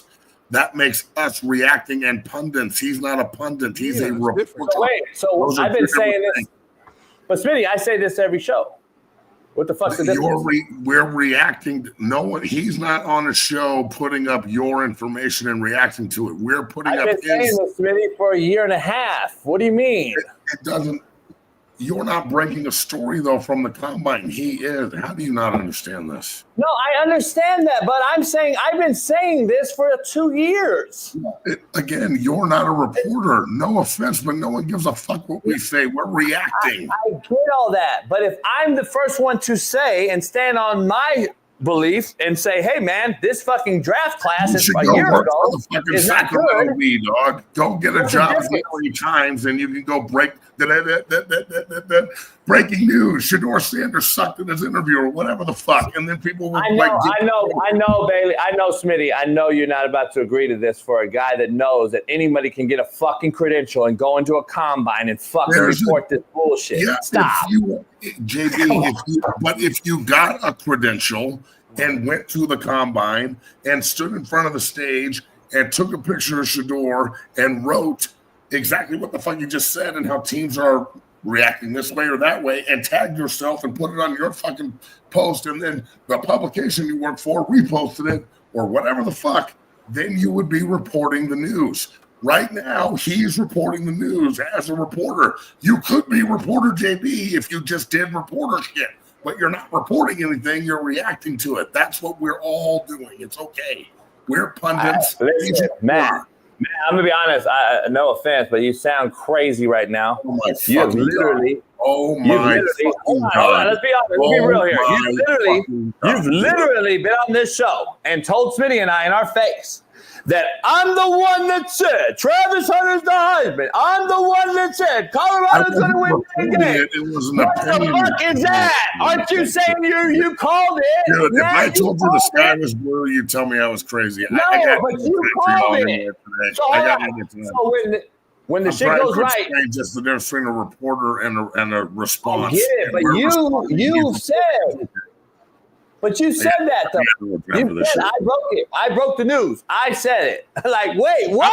I'm confused on what we even arguing about now. I ain't gonna lie. I'm confused in the motherfucker right now. I don't know where this started from. I don't know what. I guess apparently if you break news, you have to be a journalist and have an ID. I guess Matt's saying that. Isn't breaking news, JB. That's some pretty egotistical shit, don't you think?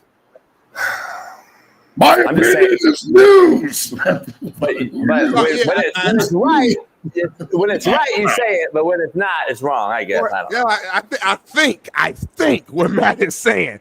For example, if right now I said the Lakers gonna win the NBA Finals, and then they end up winning, not news. That's your opinion. I just took the guess, and my guess ended up being right. But if I was in the Lakers locker room today and I'm talking to players, and I come here and I said, "Hey y'all, the players ain't really feeling LeBron as a leader right now." Because I literally got information from them. They might not win the finals. That's a report. Right. That's all he's saying. That's all I'm trying to say. We're all in the same boat, JB. We're all responding to a report. And you fucking know it. You're just disagreeing to disagree because that's what you do. So fuck you. I know you're saying because you have a badge on. That doesn't make sense. I'll read you like a book, motherfucker. I know you. You can't fucking play me. I'm moving on to this, baby. I know. When I said Sam Darnold was going to win and blah, blah, blah, and be great and all this shit, and then nobody else said it. Nobody else said it. Is that reporting or just responding? Good guess. Well, unless you're a reporter. Now it's a guess.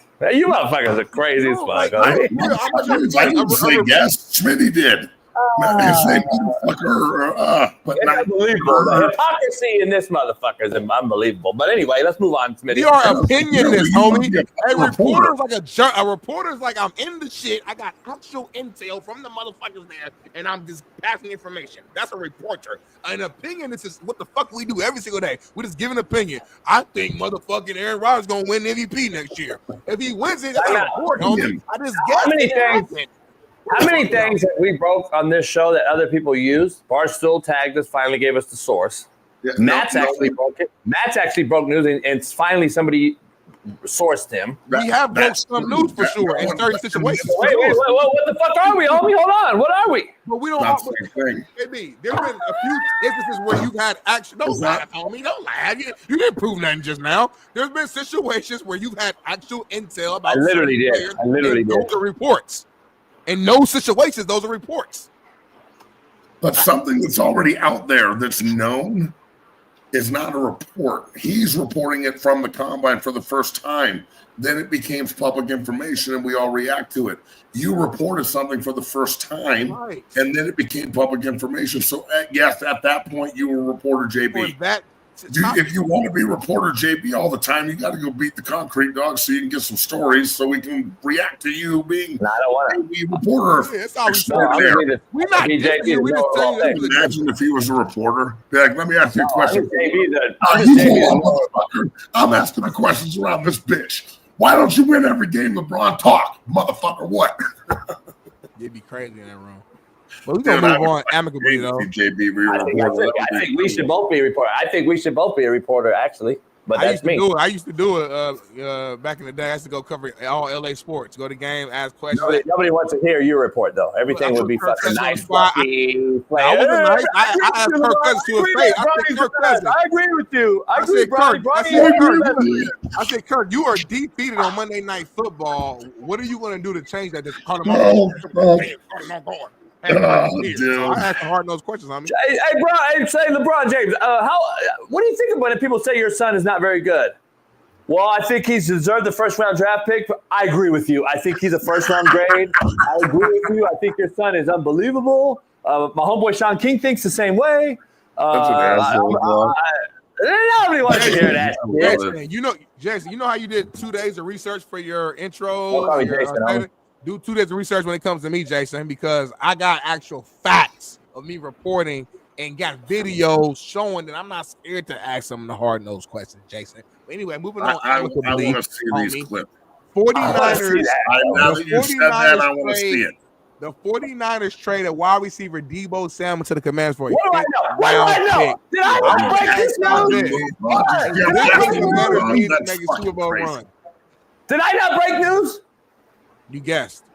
When? Oh, I guess now. Now I guess, Smitty. Now I guess. You gave us like 3 teams, homie, and this was one of them. Bailey, do you have something for us? You gave us like 3 teams. A very interesting take, and this is where I can see him going. I think he either ends up in Washington with Jaden Daniels and McLaurin. Either. Nah, keep going. There ain't no either. There ain't no either. There ain't no either. You picked a couple teams, homie. I stopped and said just Washington. I said Washington's where he goes, homie. You fucking leave now. Fuck you guys. Yeah, he can leave. You can leave. See you Friday. Peace. Hey, see you on your show later on. Go follow Matt. Matt and Bailey will have his show on later on. Bailey cut that to a T because there was no more further. I didn't say that. Further. You said the word either. You said the word either. No, then I went back and said, it's just Washington. Oh, okay. So go do the research. Hey, everybody out there, go back and look it up, homie. It's out there on YouTube. Do the research. You're right. Do the research, homie. You be lying. You just a liar.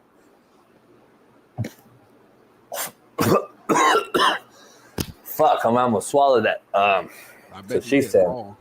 So down. I said that he'll be a Washington Commander. Look at the offense. Blah, blah, blah, either blah. Washington Commander or you do another team out. Smitty, a very interesting take, and this is where I can see him going. I think he either ends up in Washington with Jaden Daniels and McLaurin. Crazy, I'm wearing the same shirt and almost the same hat. I got a new hat, though. Exactly. You're wearing the same exact fit. No That's shower. Crazy. That was 6 months ago. But anyway, Smitty, let's yeah. What? 6 months ago, homie. Yeah, exactly. Let me ask you. Let's talk about this though. Basically, what I've been saying for a while. He got traded for a Chico stick and string cheese, homie. Yeah, he did. And the Cowboys go over here and give up a 4th rounder for fucking Mingo. And Jerry Jones about to kill him, motherfucker self. Like, what is going on? How is the Niners and the team in their division, the Commanders, getting a fucking guy like this, even though I think he's fat and he wears weird clothes, in the same division as the Cowboys, who yet have hit big in free agency in the last, I don't know how many fucking years? They've got to be like, holy fuck, a team that actually made the playoffs, Smitty, with a young and upcoming quarterback and a up-and-coming defense and an up-and-coming and a head coach who's been to a Super Bowl and Dan Quinn. Jerry Jones, if he's not worried right now, he motherfucking should be, because this continues to be bad business practices, and Commanders just stole Deebo for a Chico stick and string cheese. That's all I'm asking you, Smitty, and asking why you think the Cowboys continue to miss while teams in their division hit. The Eagles are champ. Commanders are in the fucking playoffs, and we know where the Giants are, but let's be honest, 2 of the 4 teams are Super Bowl contenders next year. Jerry Jones ain't got it no more, and he ain't had it since the 90s. And I think we just need to get to a point and just be able to admit that, and until he moves on and pushes the GM responsibilities to somebody else, the Cowboys will continue to Cowboys. His son does, right? Nah, his son don't. Jerry's the GM and the owner still. His son has got another title there, and he assists with things, but the actual GM is still Jerry Jones, and that's the problem. That's the issue. He doesn't want to give up any control. That's why they weren't able to get like a coach like a Bill Belichick or anybody like that with some sort of actual respect behind their name, because we know that they want to have more control over their team. That's part of why him and Jimmy fell out years ago. Like Jerry wants to be the reason that the Cowboys win and wants to be the face and want everybody to know about it. But the problem is the main thing is winning. And you won't win unless you put the proper pieces to the puzzle on the board. And he doesn't do that. He cares more about himself and the look of the Dallas Cowboys than he does about winning. And that's what it's been for the last 30 years. And that's why the Cowboys ain't even been back to an NFC championship, let alone a Super Bowl. They're going to continue to do that. So all the Cowboys fans out there, listen, I'm sorry. I'm going to apologize for Jerry because he's never going to do it, because you're never going to see change until something changes with the higher ups. And Jerry's getting old. You know, we'll see what happens 5-10 years from now, whatever the case may be. But at some point, they're going to have to make changes at the top for anything to ever change. We've seen the Cowboys have loaded teams on paper and this and that, but there is something there, the aura, the energy, that they're always missing something.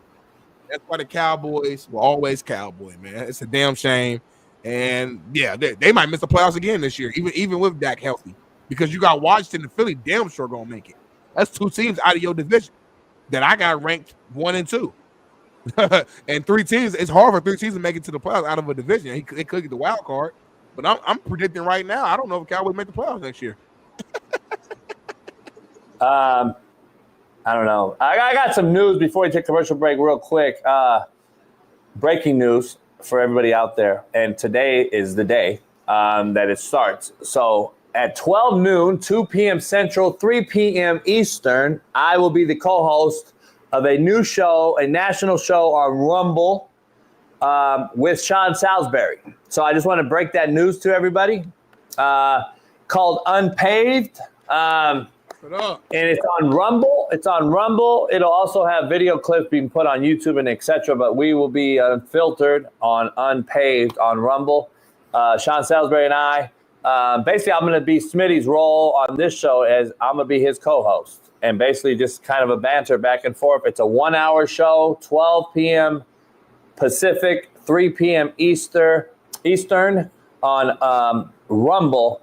And we're going to talk everything from politics to sports, you name it. We'll be on there every single day, 5 days a week for 1 hour. So I just wanted to break that. So go on over to Rumble today and find this and look up Unpaved, find it, and subscribe to that Rumble. As Rumble's running everything, we had a big old production meeting yesterday. So interesting to see how this works and see how it goes. Shaun's a good friend of mine, NFL quarterback, 3-0 versus John Elway, by the way, UFC all-time leading passer until recently, I believe. Very credible, has the #1 show in Houston on iHeartRadio every single morning.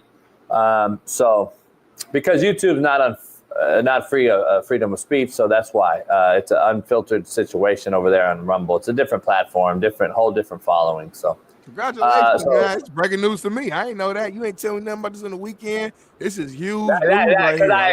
We didn't talk because it was no news, Smitty. Because I was like, you know what? The other scenario I brought up, I turned down. Okay, gotcha. I just thought the risk was too much. I thought the risk was too much to change the times and shit of this show and all that other shit. So, but the LA show is on Monday, Wednesday, Fridays. Slap Nation with Bailey and I. We're still doing all things LA today, 10 a.m. Pacific, 1 p.m. Eastern. So just tap into that every Monday, Wednesday, Friday as we're just getting that show going. Slap Nation. So go on over there. And check that out. My boy got the coach episode, Big Smitty, and from 6 to 9 a.m. Pacific time. He got Slap Nation at 10 a.m. Pacific time. Monday, Wednesday, Friday. Now he got Unpaid with Shaun Salisbury every single day, 12 p.m. Pacific time, 1 hour. He going to All the Smoke with Matt Barnes and Stack on Mondays, talk football every other Monday. Fuck, homie. Bad boy. Hey, kind of pissed though. Why? Because it takes away from the yacht time, man. That's good. You like a kid. You need to be on timeout away from that yacht. Every time you go to that yacht, homie, somebody fall in the water, almost drown, almost die. You need to take a break from the yacht, homie. I need to be on the yacht every day. I'm thinking about doing this show on the yacht every day. Fuck it. I could do unpaid on the yacht. That'd be cool. Unpaid. It's only 1 hour. I like that. I like that time. Shaun Salisbury, a real producer. Like he got 1 hour, best hour. You know what producer is? 12 You know what o'clock producer? Friday. Who? So his producer that works for Rumble now was his producer on ESPN for 20 years. Yeah, boy. Female. Yeah. It's a female. Yeah, bad girl. Yeah. Yeah, and she looked cold. She looked good too. What's her name? Her full name? I forgot it. That's crazy. I forgot. She said 1 hour though. That's how you do it. I like that. She's sweet. You know what I mean? Well, that's all he could afford me for. Nah, it makes sense though. It's a good, strong hour. Your best work for the hour. Everybody excited from beginning to the end. I like that. I say this show should be 2 hours, but what do I do? I debated on doing the show because when I found out who the producer was, I was like, I don't know. What you mean? And she lead? Huh? What you talking about? A female. What's wrong with a female being a producer? I mean, there's hella female producers and directors and shit in the industry. It's cold too. Shout out to the Lakers, man. Shout out to the Lakers beating the Clippers again. You know what, JB? You and I, really more so you, because I didn't go as hard as you, but I'll say both of us, we need to apologize to JJ Redick. And you're going to disagree, but no, facts are the facts. No, I'm not disagreeing. I'll eat crow. Number 2 in the West, homie. They I'll made eat crow. a hard decision. They are balling right now. They look I'll good. eat crow. You know what the good part about him is that I respect and I'll eat crow on is that he is actually, and I saw this months ago when the season started, he is actually getting in LeBron's face. Yeah. He's getting in. He asked Luka before they signed him, apparently. I don't know if you saw that take, but Luka was like, before we sign you, are you going to let me get in your ass? Pause. Please. And Luka's like, of course the players are going to say, yeah, but I mean, Luka asked the questions to let it be known. Same thing I would ask my players when I recruited them. Dog, can you take an ass ripping? It ain't personal. It's business. So he has them playing on the defensive side of the ball, which is number 1, most critical in my opinion. But I also want to be clear, as much kudos as we're going to give him here we go. And I'll eat crow. No, but seriously, let's not forget the fact that he has LeBron and AD for most of the year, and then you get rid of AD and add Luka. It's not like he's in Detroit with fucking Cade Cunningham and fucking nobodies. Let's be honest. Darvin Ham had LeBron and AD for all year too. My only point is he's done a great job, no question, and I give him his flowers. Yeah. But he's not doing a Bickerstaff job, in my opinion. I'm just saying though. Why are we even comparing them though? It's about because coach of the year is why. That's the only reason. The coach of the year. But for him to be in the conversation is kudos to him. I give him the flowers. Nobody thought he'd be in the conversation. Early on, we said he's that same year. He has the same exact record to gate as Darvin Ham and blah, blah, blah. And you and I early on, they were bad. We were like, oh, shit, this is what we did. Man, listen, they got the guys playing hard. He's got a bunch of role players who defend the rim. You saw all the extra help side defense last night against the Clippers at the rim. Block shot. They play hard, homie. You don't play hard for a guy you don't listen to. Yeah. They play harder now than they did with Darvin Ham. I'm just got to be real. And also on offense, the ball flow, movement, I see more backdoor cuts. He just seems like a better X's and O's coach and a guy who has them moving around, playing hard. And I like Darvin Ham. It's not a shot at Darvin Ham. I thought Darvin Ham did a pretty good job, too. Don't forget, he did take them to the Western Conference Finals one year. They lost, but he did do – so I'm not trying to disrespect Darvin Ham as a coach. I just think they needed a change, and we all thought that this wasn't the right move based upon experience. But to this point, he's proven us wrong. To be the number 2 seed right now this late in the year and got these guys playing the way they are, regardless of who's on your roster, because we all know being good on paper don't mean nothing. The Phoenix Suns got Booker and KD both averaging over 26 points a game, and they're like the 12th seed right now trying to fight for a play-in. Lost last night against the Timberwolves. So being good on paper don't mean you're automatically good as a team. And sometimes it's harder to coach superstars, honestly, because of the egos. So the fact that he's figured out a way, even before Luka, when AD was out for a while and it was LeBron and a whole bunch of others, they were rolling. JJ Redick is finding a way to motivate these guys and have them winning. And I got to just, take the time. As much as we go at guys, we got to show love, too, when they're doing well. So That's all I got, though, man. I do want to go to a quick commercial break, JB, because I got to go pour some more coffee. Hey, shout out also before we move on to commercial, Smitty. Also, I wanted to give a shout out to Eminem and Robert De Niro and let them know to eat a dick up, you bitch-made motherfuckers. Go to Ukraine then, you fucking bitches. You're both fucking gay. We'll be back in 5.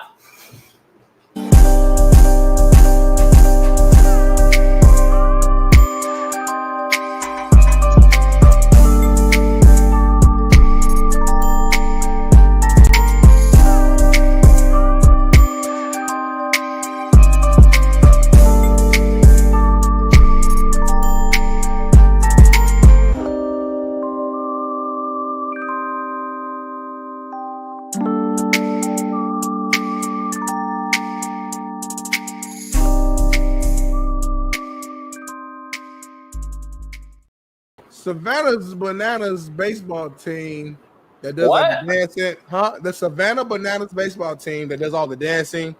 Coach JB, just react to this, man, and kind of give you a take on why so many people watch this.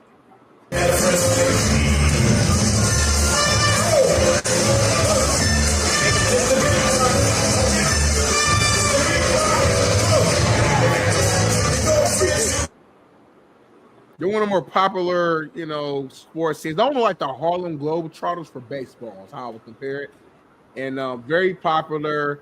People love them. They literally sell out crowds, make a lot of money. A lot of these guys actually played, I think, baseball at some point for real, like maybe in college or whatever. Now they kind of do this thing for fun. But what's your take? Why do you think so many people actually like them? Hey, baby. Good morning. Go back to his name. Rewind. Go back. Rewind it. Right there. Pause it. Go back to his name, Bailey. Let me see his last name. Let me see that right there. That's why. Because he sucks cocks. Because he's a gay. This is gay. Suck cocks. That's why. He has the perfect last name. The fuck are we doing here, homie? You a homophobe, homie. The fuck are we doing? God damn.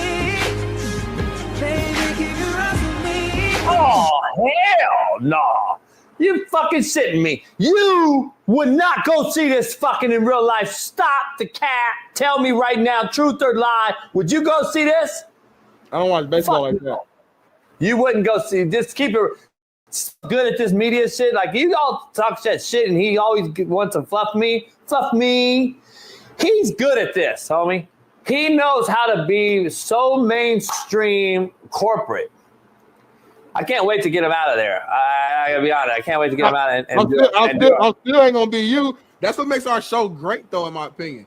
If we were the exact same, you'll be a little different. Like, you might have just been like, nah, JV, that's a little too gay for me. Like, you might have said that. You might say that one day. You're like, crazy, man. Like how Smitty said, like, yeah, I don't like baseball like that. Like, he skipped over the mirrors and the cocks and all that shit. He skipped over all that shit. I'm a bad boy, homie. I'm a bad boy, homie. You know how to do it. Like, you know how to play the game. The chat, like, they so micro, like, thinkers. They're so simple-minded that they don't even catch all the little shit I be doing. Oh, I know. Yeah, no. I'm so good and advanced in this space. Because I have the it factor again, because I don't have to watch Laker games. I know everything about the game last night.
Yeah. In the building. Sean's coming in with the goats in the two-lane building, baby. Two-lane polo. The goats in the building. I've been here, homie. What's going on, OG? I received my official certificate in the mail this weekend from the Domino Players Association in America, and they officially named me the greatest of all time when it comes to playing dominoes. Congratulations, my guy, man. It's huge. That's a huge honor. One of the biggest ones you can have. It's not real honor. It's not real. You don't even play dominoes. What you talking about? I used to slap some bones. I rather play spades. I'm a spades guy. You're a poker guy. Bones way more masculine. No, not poker. Poker is new to me, Smitty. Back in the day, in the hood, you're either slap bones or play spades. There's one or the other. You play both, but you either slap bones or tonk. Tonk, yeah. You do tonk's the Midwest thing.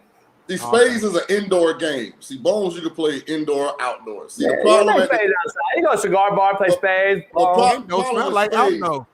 the cookout, if it's windy, you can't play spades. Cars be blowing all over the place. Like bones, they travel. They weatherproof. It's like a great defense. It's like a great defense in a run game. It's weatherproof, baby. I like that. Speaking of that, I got to ask you what your thoughts of the combine are right out the gate. Here's the question for you. It's a poll question for Shaun King. Should the NFL combine be abolished? Yes or no? No. And let me say this. The combine can't hurt you. If you're a player that's honest with yourself about your level of athleticism and ability, then just don't work out at the combine.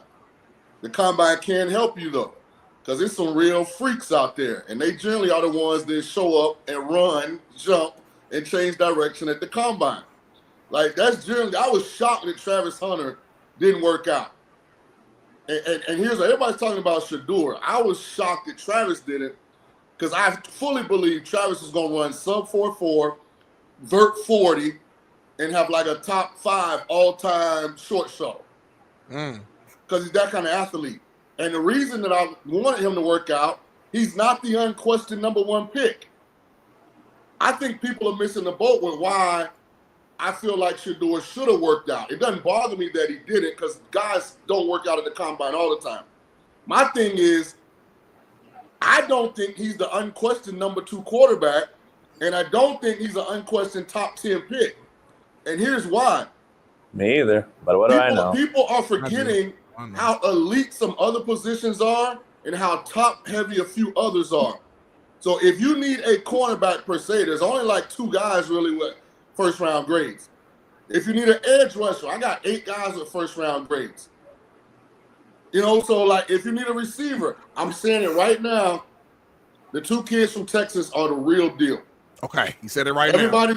Everybody's talking about T-Mac from Arizona. Listen, T-Mac's a tall guy, long, big catch radius, great hands. His route running is awful, and his top-end speed is non-existent. Here's the thing about it. Like, to your point, like, you said it could help you, but it doesn't hurt you if you don't do it. See, I disagree. I think it does hurt you if you don't do it, and I think that is why you're going to see Shedeur slip out the top 10. That's just my opinion. Like, so let me address that point right there. Here's what I mean by that. It's better for Shedeur not to work out at the combine if he's gonna go run 4.7. And watch this. And you know he doesn't have elite arm talent.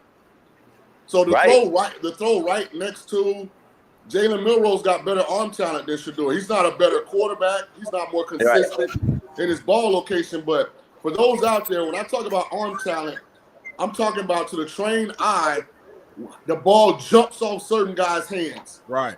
The amount of velocity they can generate without putting extra torque and energy into throwing the ball. On a deep ball, the arc pace of the ball, there's certain things that you can see, and they're evident when you're throwing next to somebody that's got better arm talent. So I don't mind for those reasons, JB. My thing is this. I think in Shedeur's mind, he thinks he's top 6 pick. Remember Malik Willis 2 years ago? And people talking about he was going in the top 10. Remember Will Levis a couple years ago? People talking about he was going top 5. Like, I just think, to me, Shedeur's evaluation is a little more gray than, let's say, Cam Ward, because some of the traits that Cam has are more evident game in and game out than some of the traits where I'm unsure if Shedeur's elite in those spaces. And that's all I'm saying in regards to the quarterback position and understanding. Like Jalen Milroe, I thought we watched the combine the other day on Sunday or Saturday before the fight, Steve and I thought he looked horrific. But the ball hops off his arm like Will Levis did, and like other guys that we've seen throw. The kid that's in New England right now that they're talking about trading, Milton. Ball jumps off his arm like no other. The problem is he can't hit water if he fell out of a fucking boat. And that's the problem. We got to be able to be clear and understand that. That's why I want to see Shedeur throw the ball with random wide receivers that he's not comfortable with, that Shaun and I understand, like Kurt Warner was alluding to. I want to see him throw a dig to a different wideout. And when the way it's rapid fire, which, by the way, we're going to dive into with Shaun right now, the way it's rapid fire, new wideout pops up, new QB pops up. That matters to me if I'm investing in a QB, by the way. And Kurt Warner made this point. It made this point because quarterback's not supposed to be comfortable. You're not ever going to be comfortable ever in an NFL game, Shaun. Am I wrong? True, but like when you're with your teammate, so like once he gets drafted, you're not going with him. He's going to get a relationship with his receiver. Whatever team he's on, he's going to know his receiver and get comfortable with his receiver. So like, why is me throwing just rapid fire? Because it's called the it factor. How is that translating to what I'm going to do in the NFL? I'm called the it factor. I don't want to see that. Called the it factor. It doesn't matter who I throw to. I'm going to throw this to the spot. Shaun and I are going to go out here and throw a dig cut right now, no matter who the fuck's running it, to a spot. So and if this the receiver runs the messed up route, it's going the average guy goes, it looks bad. Don't matter. I want to see the spot thrown too. Smitty, you say that, but you act like it's not true. Homie, it is true. I didn't say it wasn't true. I just said, I want to see the ball jump off the kid's arm that got sacked 152 times when he hits his fifth step. I want to see him hit his third step and throw the ball on time and not hold the bits on air. And furthermore, Shaun, I just want to dive into this topic. Why the fuck are these kids not taking a snap from center in a combine? I just got to ask you, to be honest. I mean, like Willie Anderson's coming on our show Friday. Go ahead. JB, here's the deal. It's why I don't put a lot of stock into certain things. Like, for those that don't know, when you snap the ball to yourself, you're at least a half a second ahead of if you were getting a snap from the center. Like, let's be honest. Like, and if a guy that knows what he's doing will take advantage of that, and it slows it really down. Like, the only pushback I would give is nobody plays majority of the game under center anyway anymore. But at least you have a guy snap from the right. This is cheating. To have the ball in your hand and snap it, that's cheating. If you can't throw the football, and this is my thing with quarterbacks about not working out at the combine. And listen, you do what you want to do. I don't give a damn. I'm actually going to, the film's going to be the number one evaluation tool for me, but throwing at the combine, if you can throw the football, is like taking candy from a baby. I mean, it's not about a timing route. You throw what you see. You're not coming from under center, so you're ahead of the receiver. If the receiver cuts the outright short, adjust. Get it out quicker. If he's a bigger guy, slow, it's not like you're playing against a defense and you're trying to throw the ball into windows. It's routes on air. And if you're really a good quarterback, you should be able to go to any high school in America and throw routes on air. And I don't understand. This is not an attack on Shedeur. Shedeur can do whatever he wants to do. Cam Ward can do whatever he wants to do. I would advise both of them if I was their agent. Why wouldn't we throw at the combine? They're going to pay us to throw the football. We cannot look bad at the combine if we're as good as we think we are. We ain't got to run, but we're going to throw. But then I guess my only pushback to that, Shaun, I feel what you're saying. Like, if you confident, you think you are that, go throw. I hear that. From a competitive side, I understand that to an extent. But on the flip side, if I know I'm again, you disagree, but to their head, you don't hear that though. You just said you their hear top that 10 picks for sure, and they're gonna be the first two quarterbacks off the board. It's like why even risk me having an off day? So here's what, Shaun, you've had off days. You know how to throw, but you've had off days for whatever reason. Why even risk that when I'm projected to be where I want to be at? Is what I'm saying. No. I never had an off day. Not routes on air. Never. You never had okay, got you. Not routes on air. Me either. Hear me out for a second, Smitty. Yep. This is where I think there's some entitlement attached to this, and I don't necessarily know if it's completely accurate. I don't know for sure that Shedeur is the number 2 quarterback on all those boards. That's what I keep trying to tell people. Like, because he's a very productive college quarterback, I think he's a very tough player at the quarterback position. But the rest of his film is filled with, like, deficiencies if you know what you're looking at. And I'm just saying, I don't think there's such a gap between him and this next group, Jackson Dart, Tyler Shough, that a team couldn't fall in love with one of those guys. Who thought Trey Lance was the quarterback the Niners were trading up for in that draft? Like, I'm just saying, like, I don't think it's so cemented in stone that he's a top 10 pick, first of all, that I would be competing every chance I got. Because I want to show y'all, if there's any question out there about who's better between me and Tyler Shough, I'm going to throw at the combine. I'm going to make sure that y'all see me throw against Jackson Dart. So any of y'all that's trying to convince each other that I'm not either the number 1 or number 2 quarterback, I'm right here. I'm showing up and I'm showing out. What about Cam? Do you feel the same way about Cam or no? No, because Cam's traits are so easily detectable. Right. Like, you can tell Cam's arm talent. You could tell his elusiveness. Okay, to that point. So why do you think Cam needed to throw in? I don't think Cam needed to throw. Oh, okay. All right. So I think Cam's the unquestioned number 1 quarterback. Me too. I do too. I think he's that on every board. Me too. Now, is he the number 1 pick? We'll find out. Also, how old is Shedeur? 23? 24? I mean, him and Cam got to be around the same age. Cam's got to be 22.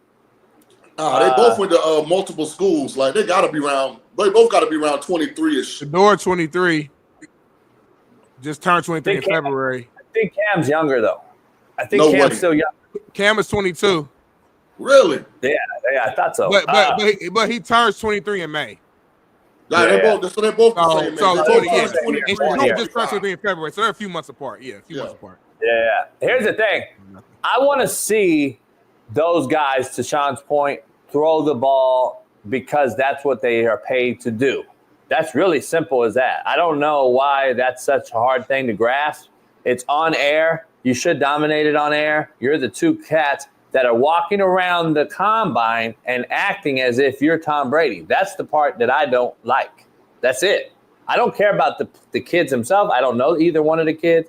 All I'm saying is, as a quarterback and a guy that watches the position and knows the position, I look at that as you ain't done shit yet. You just got sacked 152 fucking times, and I'm looking at pay you big money. I got an issue. Here's the thing, Shaun, transitioning to the same topic, different guys.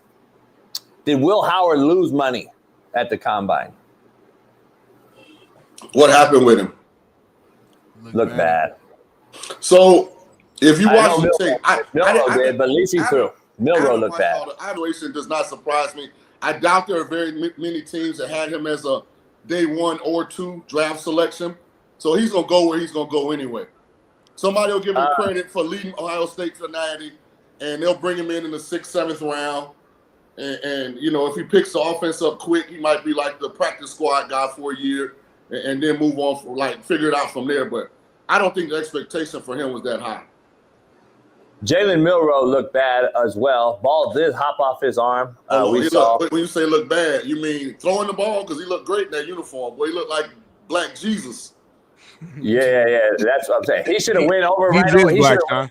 He should have went right over there and was like, "Hey, my name's Jalen Milrow. I would like to go play wide receiver or tight end." That's what he should have did. I don't know. Just saying.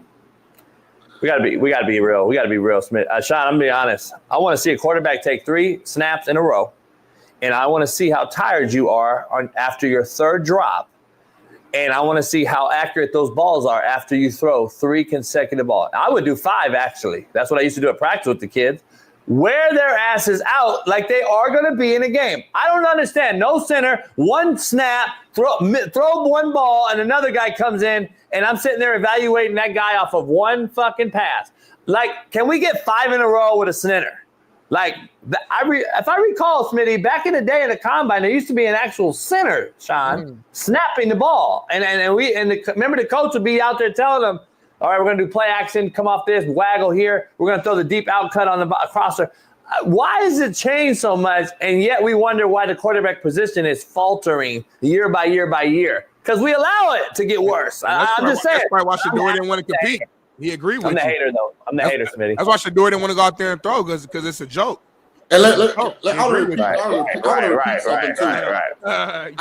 don't have a problem with Shedeur not working out at the combine. That's a personal decision.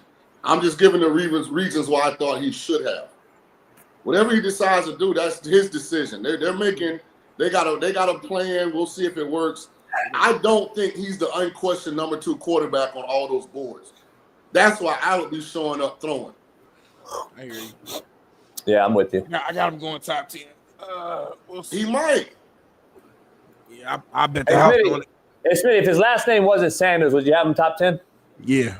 Best point. If everything else is the same, yes. No, you wouldn't, and here's why. Because you wouldn't know who he was. Stop. You wouldn't even know who the fuck he was. Stop. You guys He'd be Tyler Shook because of Colorado's record. He would not have gotten the attention that he got.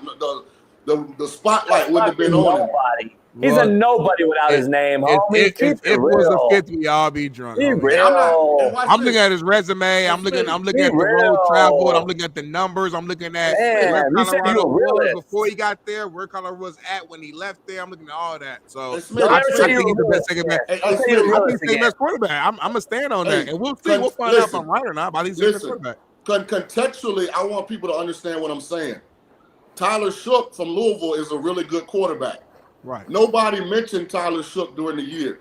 But now that it's time for the draft process, he's a guy that is becoming a legitimate prospect. I'm saying the same thing about Shedeur. Right. If he wasn't Deion's son, he would be able to now that people are starting to see the success that he had in the production. By the way, he was the best QB throwing the ball with his drop in the whole night from the quarterback perspective. He was by far the best.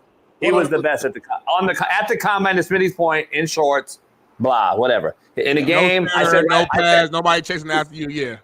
To Smitty's point last year, I said, what's the name, which we're still going to see, still in the league. We're going to see in 5 years. Your boy from Notre Dame with the long hair. You see, he had the longest career. He's the best quarterback, all that. Yeah. To Smitty's point, he looked good like that. It don't matter at all. We all look good in shorts. But that's my point, Smitty. That's my point, though. Then throw. Then go throw. That's my point. That's my point. Watch the tape. Well, I've always been this way. We will disagree on this forever. We saw him throw, right? Watch the tape. We saw That's all I care about. But we saw their tape. You want to know how I play football? Watch me play football. Don't watch me. We saw their tape. The combine is not football. Shorts and T-shirt, no helmet, no pads, no D-line, no O-line, no center. That's not football. That's flag. Hey guys, now you want to know what's useless at the combine is whatever the hell they call themselves having the O-line do. Like, that is the most useless, 45 minutes of television and evaluation in history. Right. Now, we talked about that with Matt. Same thing. I want to see D-line just run 10-yard sprints. I don't want to see him run 40s. I think him and Matt disagreed. I thought Smitty would probably agree. But I'd rather see 10-yard bursts than 40 from a D lineman. I get chasing the ball down, but getting to the queue is number one. 10-yard bursts. I don't know. I'd rather see that. And they do track the 10-yard split, though. So to your point. Yeah, but it's different. If you know you're going to end at 10, it's totally different than when you know you're going to end at 40. Hey, I almost think you run faster if you got to go 40, in my opinion. You know I know sometimes because we get long-winded, the chat misses some of the elite points that I want to make. Remember, Matthew Golden and Isaiah Bond, the two receivers from Texas. They are box office. And I think, I'm going to say it right now, I think Trey Harris from Ole Miss is a better pro than T-Mac from Arizona. Please cut this and write the date, because I want to show Shaun love. Because last year I don't feel like we did him enough. My Brian Thomas. Yeah. I feel like we highlighted you enough. So I want to make sure we use this moment right now to y'all write this down, take note, take a picture. I don't give a, and make sure we show him love. So you did it because he's a brother, and you didn't want to give him credit. I mean, you told me off the air you didn't want to give him credit. The coach are looking at bringing in a couple different veteran QB options. Daniel Jones, a name that's been tossed around. Why you sound so dejected when you broke this story? You broke in this story. Why are you so dejected? Why are you dejected? Because that's not competition, JB. He's better. He's gonna start. He's your starter. If you sign Daniel Jones, he's your starter. I don't know why you're mad. He's a playoff winning quarterback. He's a playoff winning quarterback. It's like having 2 luxury cars and they both are outside the warranty. You know what I'm saying? Expensive to fix, man. You already got one Mercedes, a 2010 in the driveway. They goddamn keep going wrong. Why you gonna bring another one in? Right. That don't make no damn sense, man. I just like my coaches. We're just in shambles. Ever since Andrew Luck retired on us out the blue, we have not been able to get right. We had Phillip Rivers for 1 year. He did well, but it was 1 year. Matt Ryan came in, didn't do anything. We just been I don't agree with Trey Lance. I don't agree with Trey Lance. Trey Lance. What's the difference between Trey Lance and Daniel Jones in 2025? I'm not even going to entertain it. Let's move on to the next question. That's a blasphemous question. No, it's a real question. Shaun King's a Super Bowl champion. You introduce him every single show. Super Bowl champion, veteran quarterback. Respect him. Why don't you ask Let me be honest. In 2025, what's the difference between Daniel Jones and Trey Lance? Outside of one is white, one is black. He gonna say Daniel Jones has some success, helped lead the Giants to a playoff victory against the Vikings, I believe. Trey Lance was on the sideline for a Super Bowl berth. But that's what it is. You said what? Trey Lance was on the sideline for a Super Bowl berth. Daniel Jones never been to the Super Bowl. Oh my goodness. He's trolling you now, Jason. I gotta stay out of that one. Daniel Jones better than Trey Lance, but that ain't saying a lot. Hey, not when it comes to wins and losses. They about the same. Just about the same kind of asset at quarterback. Daniel's a better passer. Daniel can still run 4.6, maybe low 4.5. He's an athletic ass kid. We just don't give him credit because he's white. Let's be honest, he is much better. And Trey Lance is sitting here on his third team asking for a job. Daniel Jones has been around paid already. So sitting on his third team asking for a job. There you go, Shaun. That's a good comeback. How late you say that? Shaun, what I'm saying is he's going to get paid. He got paid though. So on his third team, he's about to, where I'm going with this. He in the circle. He about to get paid because he got paid. Listen, correct? They're not about the league. I'm trolling a little bit because Daniel is a more accomplished player, football card, back of the football card than Trey Lance. But at this point, you really got the same futuristic outlook in Trey Lance or Daniel Jones as your starting quarterback in 2025. Yeah. You better get Aaron Rodgers. Smitty, y'all better get Aaron Rodgers then and stop bitching and moaning about it, homie. Because you ain't got no quarterback. Yeah, I'll take. I want Sam Darnold. I'll take Aaron, and if I can't get those two, give me Justin Fields. If we gonna go the athletic route, seriously. Hey, JB, the amount of incompletions if the quarterback room has Anthony Richardson and Trey Lance in it, like if I'm a receiver, why practice? I mean, it's 50-50 on if I'm gonna get an accurate ball throughout the entire practice. If Daniel Jones there, they're going to be at practice racing, running 40s. It'd be Anthony Richardson and Daniel just racing each other, see who's faster. All fucking practice. Just running fucking sideline to sideline, 53.5 yards, just racing. Make no damn sense, man. Daniel Jones, what we doing, man? We got to lose. If I'm a veteran on the Colts, if I'm DeForest Buckner, a Super Bowl guy been in the Super Bowl, I'm like, hey, trade me because y'all playing now. Daniel Jones, homie. Daniel Jones and Trey Lance, stop. Hey, Shaun, we got a lot of topics for you left. Bill Belichick in North Carolina are going to be featured on Hard Knocks after the NFL could not find an NFL team for the show. I want to start with that part of the segment, the discussion first, not North Carolina accepting it. These NFL teams are starting to see why they're being filmed on these shows, as I did on Last Chance U, which is Hard Knocks' main competitor. Do you think people are getting tired of being put out there, especially when Hard Knocks is doing what, Smitty? 3 a year now? They're doing like spring, OTA, like they got different teams, right? Yeah, they do off-season, camp, and then during season. Yep. Is the cat out the bag on this thing? Like, people are starting to get tired of being like put out there, information leaks. What do you think's going on here as an insider, understanding the NFL dynamic? Why would you not accept it? I think the first thing is the inconvenience, just of having to accommodate all the people it takes to produce a show like that. Like, how you got to think, like, that's got to be, you think. Wait, what side? You're talking on HBO or? HBO. Like, you're talking about the. Think how secure an NFL complex is. Yeah. Like, you can't get in any door without a key fob. Like, they know every time a door opens that access is outside. Think about having a full HBO crew there to produce and film this level of a show. Like, it's just an inconvenience having all those extra people in your building, everybody having to watch what they say, when they say it. I mean, if you could do without it, I mean, I would probably bypass it too. Because it can help you. It turned Dan Campbell into a superstar. Now, they followed it up with success on the field, but it turned him into a superstar. But it can also hurt you. It showed how discombobulated the Jets were. Like, so it's a gift and a curse to it. It's a huge inconvenience for the organization to have produced. It's like, if we could not do it, then, I mean, why just forget about it. Yeah, if I'm a coach of a team at the NFL or the collegiate level, and a producer came to me to do a show, whether it's Last Chance U, whether it's this Hard Knocks, there's no way I'm putting my team underneath them circumstances, putting them that light and all those cameras on them, not being able to be themselves and be able to speak freely with the camera and stuff on them. I think that's just being poor leadership and putting your team in a bad spot. And Smitty, let me get one more angle, JB. It's not like they need the money. So when you're in independence, y'all need the exposure.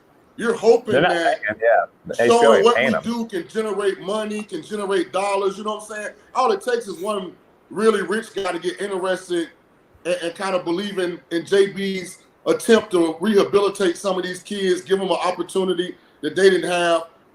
The NFL don't need that. They're already making a gazillion dollars.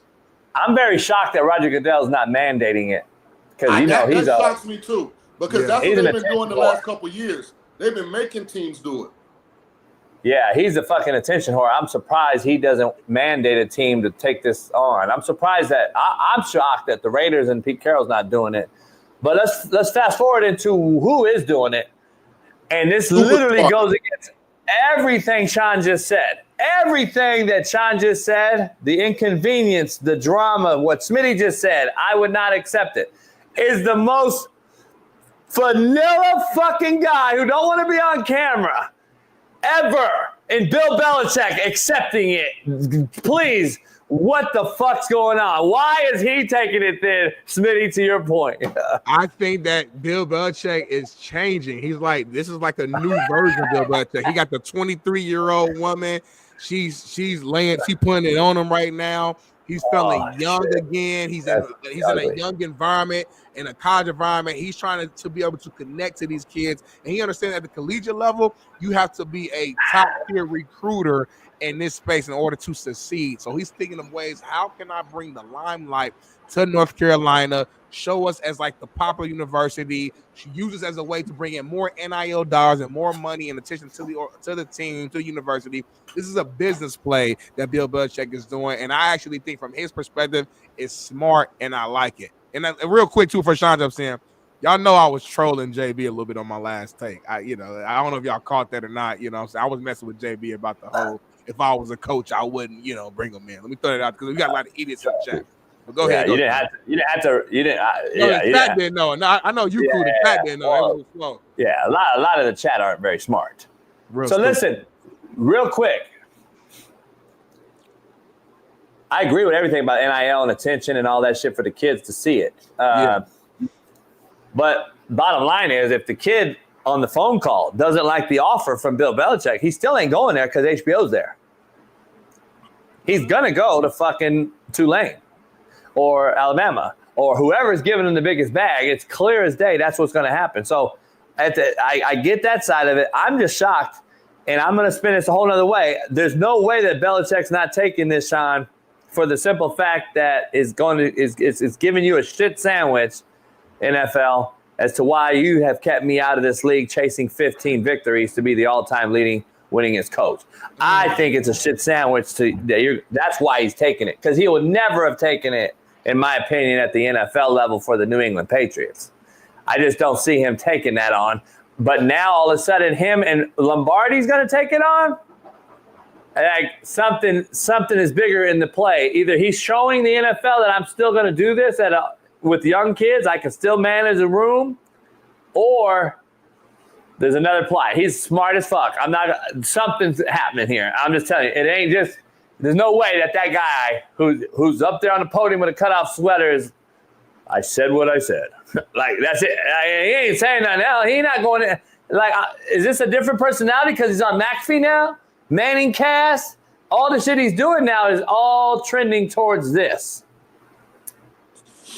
So this is a different Bill Belichick. This isn't the one that's Smitty's point, cardoned himself off from the world. He never gets outside the Patriot bubble, sleeps at the facility. You know, he's all Patriots. This is Belichick with a year off.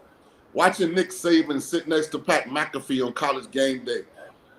Watching, like, how powerful social media access can be. And I do want to give a shout out to Well Off Media and Deion Bucky Sanders Jr. because some of this is Bill looking at the credibility that having the cameras there every day provided for Colorado. And the North Carolina brand is very similar to the Colorado brand. Listen, you want them to love you or hate you, but you don't want them to be indifferent to what you got going on. And people were indifferent to Colorado until Well Off Media started exposing everything Colorado was doing, and then people became interested. Some because they liked it, some because they hated it, but they were interested. North Carolina has like the same issue. Their brand has become indifferent. So now you bring these cameras in, and people either going to love what Belichick is doing. Oh, I got to send my kid there. This is different than all the other college programs. They're preparing guys for the NFL. This is where we want to be. Or they're going to be like, man, Belichick, he over the hill. He ain't got it no more. But at least now there's interest. And that creates a bigger brand. That gives you a bigger platform, a longer reach. So I think it's actually brilliant by Bill to actually resuscitate this North Carolina brand that's kindly a shell of what it used to be. Facts. Yeah, I agree. It's going to be interesting. Two-lane education in the building, baby. Yes, man. Let's move on to another topic, though, man. I definitely want both of your opinions on here. I don't know if you guys saw the story, but as the Jets are searching for a new quarterback, 2024 fifth rounder Jordan Travis is an option. But however, his agent recently came out and saying that he had suffered a setback last year because the Jets tried to rush his rehab back from his broken and dislocated ankle in 2023. Kind of a tough situation here, you know. Sound like he's almost like he started back from ground zero from the recovery process based upon the way I'm reading into it. But I just want to get your guys' take on this situation and scenario. It's messed up to me, man. I mean, this guy was a talented cat. We know what he did in college, and you know, you hear this way too often at all levels of guys trying to rush you back and making your situation worse. But Shaun, I'm gonna start with you. I don't know if you got a chance to see this, but what's your take on this or just your initial thoughts? Was I living in a different world? Like, at what point in the second half of the season was Jordan Travis going to play instead of Aaron Rodgers? Like, what the hell do we mean, rush him back? Like, I don't get it either. Am I missing something? I mean, rush him back to practice? Like, what are they talking about? I said the same fucking thing. The media takes things. We can't report it. According to Smitty and Matt, I cannot say anything new. I have to react only because I'm not a journalist with an ID. So I said the same thing, though. And if I said it first and then somebody else said it with a credential, only their word matters. Mine had nothing to do with anything. Whatever I said is dead. Report is getting factual information from something and then breaking that. It's not giving an opinion and your opinion ends up being true. Yeah, whatever I say. If these receivers ball out that Shaun threw out and they actually do ball out, That don't mean Shaun reported it. No, Shaun had an opinion based upon numbers and watching tape, and his opinion ended up being true. It doesn't mean it's a report. A report means, oh, I was in the locker room and so-and-so gave me information and I'm passing that over to you. That's the difference, Jason. Well, here's what we need to do in the media, though. We need to start keeping score. Yeah. Because see, what I don't like, especially with all these major platforms that got these well-known names, they're getting more and more in the middle as far as their opinions. And you're supposed to be up there because you're an elite evaluator. And you can look at these things and not always use the crutch. Well, this isn't what I would do in mock draft. This is what I'm hearing from around the league. Like, no, goddammit. I do. Hey, Shaun, here's the crazy part. Like, we've literally caught the mainstream media guys with the credential lying because they were paid by somebody, and yet we don't fact check them. And that's my fault, because when I say the truth, and it happened to be my opinion, it just gets nothing. To Corey, Smitty, and Matt, it means nothing because I don't have a fact checker checking my shit. No, we didn't say that. And to Smitty, let me talk in Smitty's world. Yeah. Because an analyst is supposed to be there to add expertise to the conversation. Facts. Not to report the news, not to break the news, not to be a conduit for the messaging that a team wants to get out there from a narrative standpoint. And we've gotten away from that leading up to the draft. Your ass is supposed to be up there because you're one of the best talent evaluators in the world. Yeah. And you're supposed to be going over your rankings, not the team's rankings, your rankings. I watched the film. This is what I see. And then let's go back and keep score about how it matched up. You know what's crazy? I'm so tired of this. Well, I got my sources said that, that get the hell out of Dodge. Shaun is right. Here's the crazy part. When Merrill Hodge went on ESPN and before they fired him for actually spitting facts and saying going against the grain, as I seldom do, and said Johnny Manziel's a bust and calling out all these quarterbacks that were bust. And if you go back and rewind it today, everything he said was factual and it was his opinion. To what Smitty's point is that I guess I can't do. He did it. They fired him with zero fact checking, by the way, zero fact checking. But now, 10, 15 years later, they're saying, damn, Merrill Hodge was spot on all this shit. But that's my point. To Smitty, to Shaun's point, where's the fact checking for us? Where's this whole middle ground? There's no middle ground, homie. We can't do it because we're not mainstream enough. We don't have a credential, but they can be wrong 99% of the time, as in Mina Khan Dan Orlovsky is, but they get credit. They get credit. Damn, JB, why you had to bring Mina in, man? We had a fire clip full of substance that was relevant. That was we still have it. Yeah. It's not gonna perform well. We're gonna have to cut it short now. Hey, shout out to Mina, man. Keep doing what you're doing. I'm for real. I can't wait to meet you, Mina. For real, JB. I love what you do, Mina. Respect what you do. Somebody who's in the business, I think what you do is dope. JB's bringing personal beef into it because of y'all past, and this is why Shaun's stream is messed up. You have to go audio only because when you say BS like that, things like this happen. Leave her alone, homie. She's not thinking about you. She on your mind like motherfucking like she glued. Like she glued to it, homie. Damn, you making my LA come up out of me. You gotta relax. You're not from LA though, homie. I've been here for a long time, homie. And come on now. I'm ingrained in the culture. It's been almost 8 years, homie. Yeah, I think Mina's a joke. But that's my opinion, right? Yeah. I have the right to have it, right? You got 7 figures too. Tell her otherwise. Man. Yeah, tell her otherwise. I'm just saying, man. I know a lot of DEI hires at 7 figures. DEI is over though, so. JB, I'm always riding with you because you're my already dog. In though. It's grandfathered in. Huh? Hey, JB, I'm always riding with you because you're my dog. But the universal just disrespect you put on Mina, man, you gotta cut that out, man. Yeah, cut that shit out. Just because you don't like one of her opinions, that shit out. I get it. That opinion. It is. And me and Shaun, stop saying that shit with me and Shaun on the camera too, because me and Shaun ain't not on that. Shaun out here doing his thing, you know what I mean? Get his brand going. I'm at fight. You stop doing that when we on the camera, because they go. What happens with me? I be in the street. They be like, Jay. They correlate us together. We don't think the same, homie. Good. I didn't mean to fire. You can walk around and drop your nuts now. That's good. So you say you drop your nuts and do it, homie. Here's the difference. Who defended me on Netflix when these same people like Mina, Sarah Spain, what's her name? I ain't gonna say it because I know. I ain't gonna say it. I might help you. You know her name. I don't want to say it though. Yeah, sister name. I know. Let's keep going. When they bash me, hold on. When they bash me publicly, though, they didn't know me. They didn't know me. Where's my defense, homie? It was on Twitter. They didn't go out and talk about you every single day on the video on the podcast. Mine's on Twitter. Mine's on Twitter. But how, I mean, you gonna do it? You gonna do it for the rest of your life, homie? At some point, pump the brakes, homie. Hey, man, they came after my black kids, contrary to belief. I don't know if you remember that. Well, I didn't know you, Jackson. Where's my defense? Where's my defense? Did you guys defend me? We didn't know you. Oh. I didn't know you, homie. Right. I didn't know you. I didn't. Hey, I was walking for you. Hey, I didn't know you personally when the Netflix special came out, but I was rocking with you. I didn't watch the show live. Right hand to God, I wasn't on Fanboy. That's why you're here now, Shaun, because you know real recognize real, so you figured it out. Okay, man. I'm just wondering. I'm not asking you to. I'm just asking where all my defense was when these same media heads attacked me in the media like Mina Kimes and came after my black players, and they were totally wrong about them.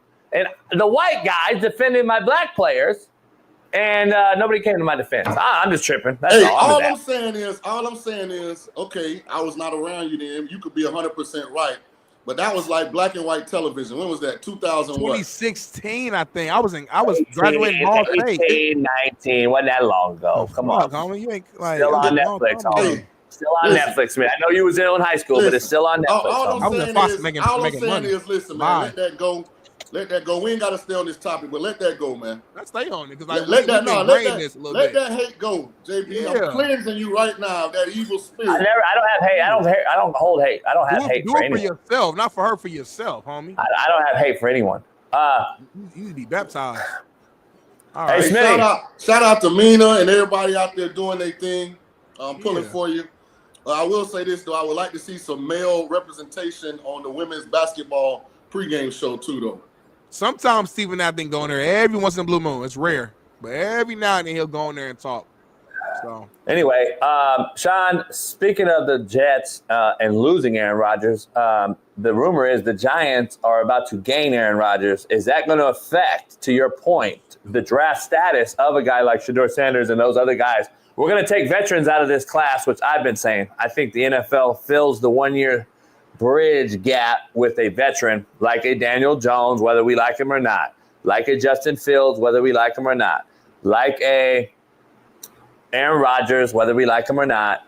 In my opinion, those first top 10 picks a couple of those guys need a quarterback. Matt and I disagree at the 6 for Shedeur and the Raiders. I still think that Pete Carroll at 73 doesn't have a 5-year plan. I think he's going to go with a veteran or stay with who they have and build around that. Are those guys going to affect this class? And that's why one of the main reasons you see guys dropping like a Shedeur.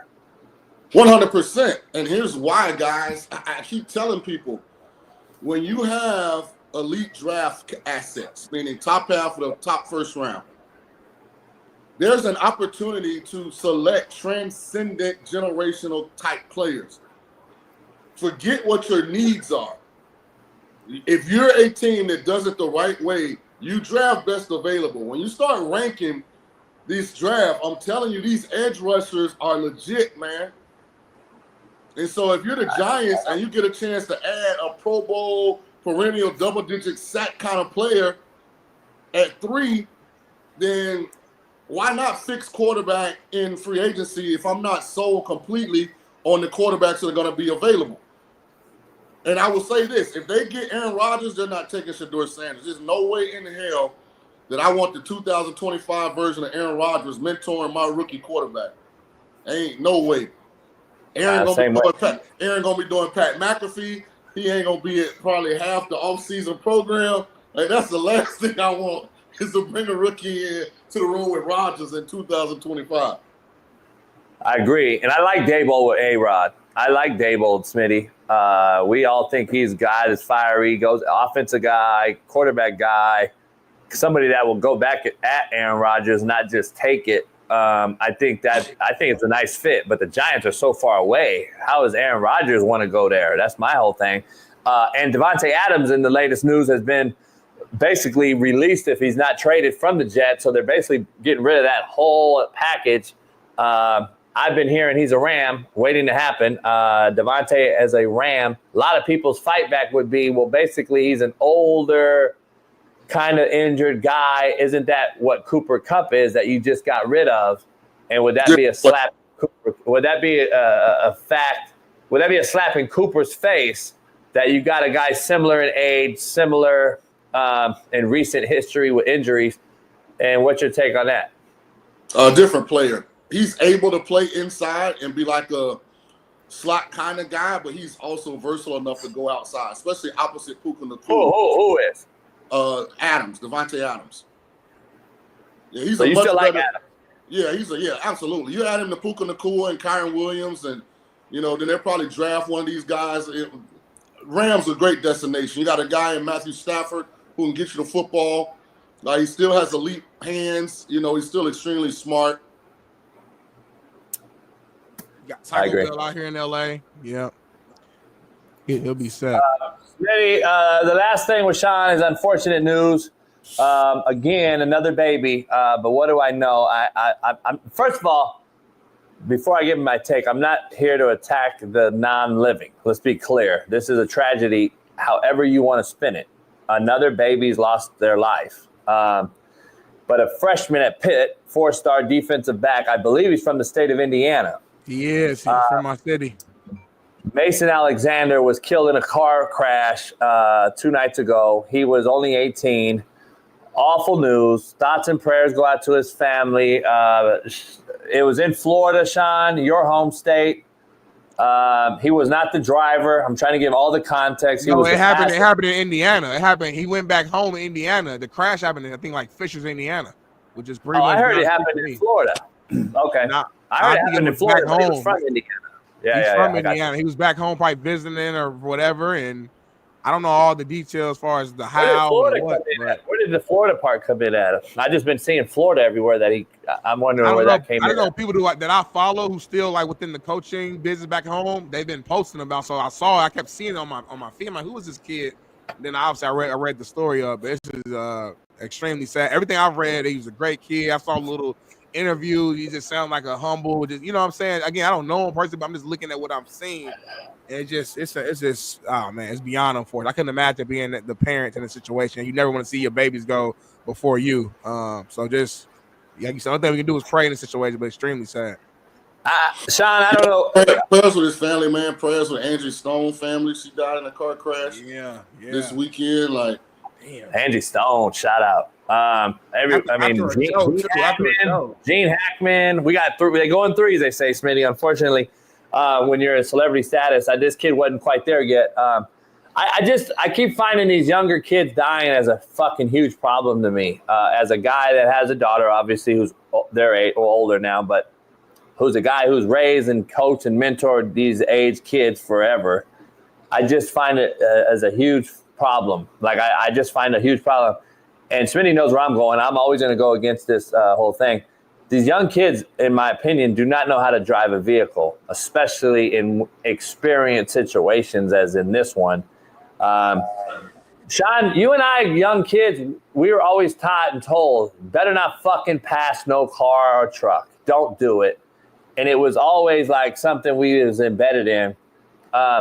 You got to be an experienced guy, Smitty, as you know now, driving this long, to pass anything on any road.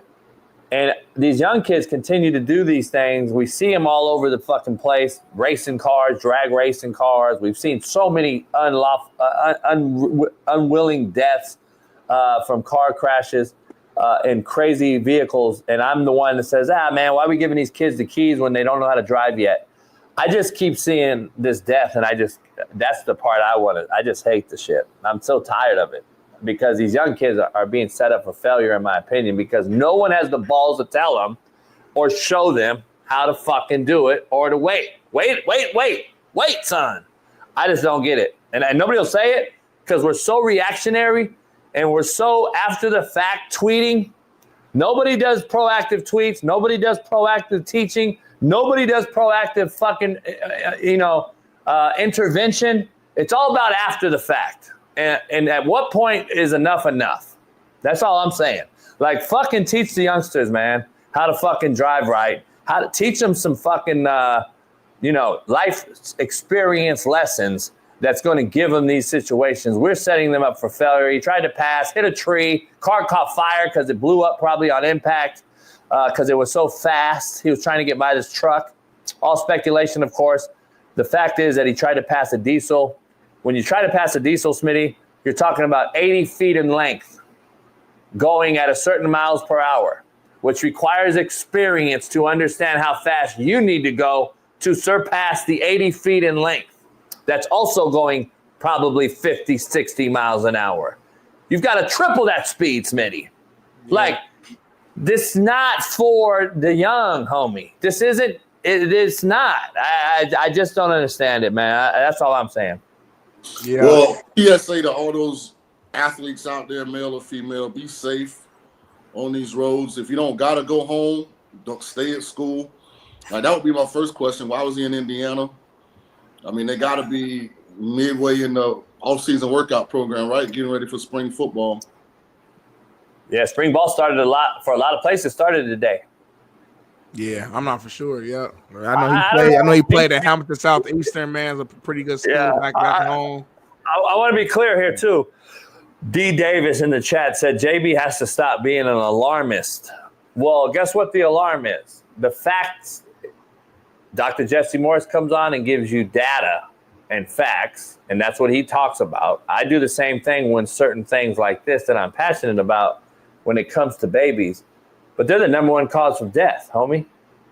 For 18 to 23-year-old kids, the number one cause is fucking car crash. So how is it an alarmist? No shit, I'm an alarmist when it comes to car crashes for 18 to 23-year-old. Because I don't think Shaun wants his kid or Smitty wants his kid or I want my kid in fucking a car that the number one cause of death is a car crash. So, yeah, I'm an alarmist. It's a real fucking stat. So, I mean, I don't know, just like credit card debt is the number one debt for 18 to 23-year-old. So I'm just saying, yeah, I'm an alarmist. It is what it is. That's what makes you aware. I don't know. And to JB's point, let me kind of give some context, I think, to what he's saying. He's tying this into the access that all this influx of NIL money gives these young people. Now that they have the ability to go out here and buy these supercharged, and not saying that this is directly correlated to what happened to the young man from Pitt, but it happened to the kid at LSU a couple months ago. They have the financial well-being to go and get these supercharged cars that they don't have enough experience driving, I think is what JB is saying. Yeah, and it's been happening. Just for context, this kid wasn't driving. He was in the passenger seat. I'm not sure who was driving. I'm just adding that to it. But the overall point in what you're saying, definitely agree. You got to get. I clarified. Yeah. I knew he was a passenger. Yeah. The driver was 19. He's a baby, another baby, homie. That's my whole point to this. But it is what it is. Smitty, we got a little bit of hell yeah, hell no to end the show with Shaun real quick. I just want to get to it. Smitty, this is your spot. Let's do it then, man. Hell yeah, hell no. Brought to you by Prospects. Let's get straight to it, man. Hell yeah or hell no? And I already know y'all answer, but I'm asking anyway. Shedeur Sanders will fall out of the top 10 in the NFL draft. I'm going to say hell no. There's no way he does. I can't honestly answer that question until after free agency. I know. That starts when? The 12th, right? A week? Yeah. Next week. Next week. Yeah. Next Wednesday, I believe. I'm not copping out. I cannot answer that question. That's your job as an analyst. You're supposed to be an expert, one of the best in the field. And you're supposed to be able to give your answer on mine. You don't have a badge, Smitty. He can't say it. Whatever he says on this show doesn't mean anything because he doesn't have a badge. No, that's a report. He's an analyst. He's an analyst. That's a report. You and Matt. No, he just shits and giggles, just throwing out anything. That's what we do here because we don't have a badge. I'm the best in the business. I put the research in. I do the work. I cannot honestly give my opinion until after free agency. Gotta have a badge on. I bet you 50 push-ups straight that Shedeur does not get pushed out of the top 10, Shaun. I gotta have a badge. Since I have a badge on. I mean, that would be like me answering the initial hell yeah, hell nah question. I just told you, balloon head ass boy, that I can't honestly answer. Balloon head, you gotta. fucking. You watch movies. You don't have. No, just because I got my button. I got my button up. I want to look. It's like the top button about to fly off the screen at any moment, homie. It's plenty of room in there, buddy. Plenty of room in there. Plenty of room. Just because the it out, gray in the beard. Hell yeah, hell no.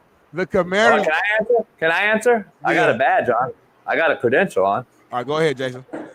Hell yeah, he'll drop out of the top 10. And now I have a credential to prove it. So yes, hell yeah, he will fall out of the top 10. Because to Shaun's point and to my point last week, that doesn't mean anything because I didn't have my credential on. But last week when I said, listen, these guys need positions filled. Is he the best fill for that roster? And that's why I see him falling out of the top 10. So, yes, he is. Hell yeah. Like go ahead. 6 teams that need a quarterback in the top 10. Ain't no way all them teams they not. But I broke down why they won't take him. I broke down the opposite way. So, fuck what you said. Fuck what you said. Hell yeah or hell no. The Commanders will win the NFC East next season. Hell yeah, hell no. I'm going to go hell no.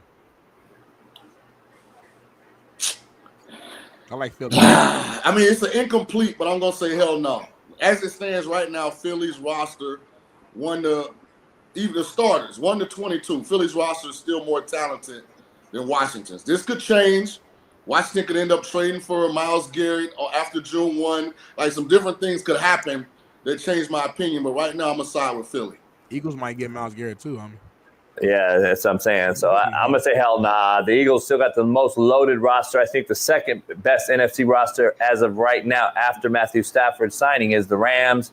And then I would say Washington is rounding that out. Their offense will be much better, though. I do like Washington's offense now with Debo, as I called it on the show. I didn't have this on, so when I said it didn't matter, but I called it about 2 months ago that he would be a Washington Commander, and he is today.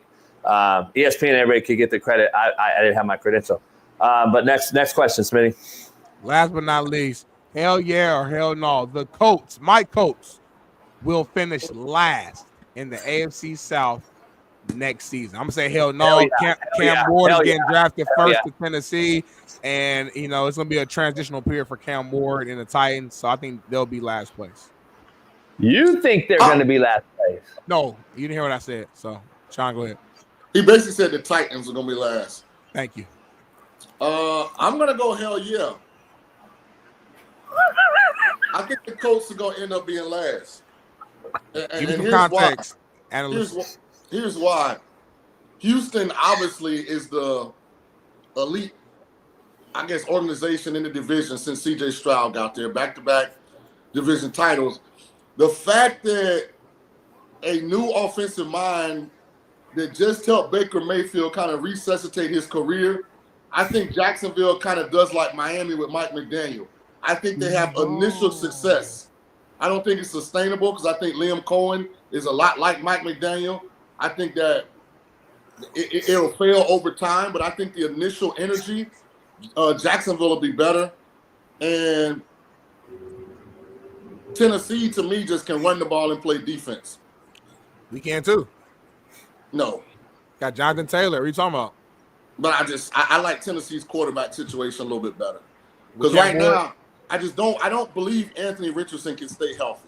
We're about to go get Justin Fields, homie. If y'all do that, then I'll change my mind. But right now, y'all don't have him. What if we get Daniel Jones? You feel a little better? Like I just said, I don't like y'all quarterback position. Coach Jason? Can I go? I got a credential.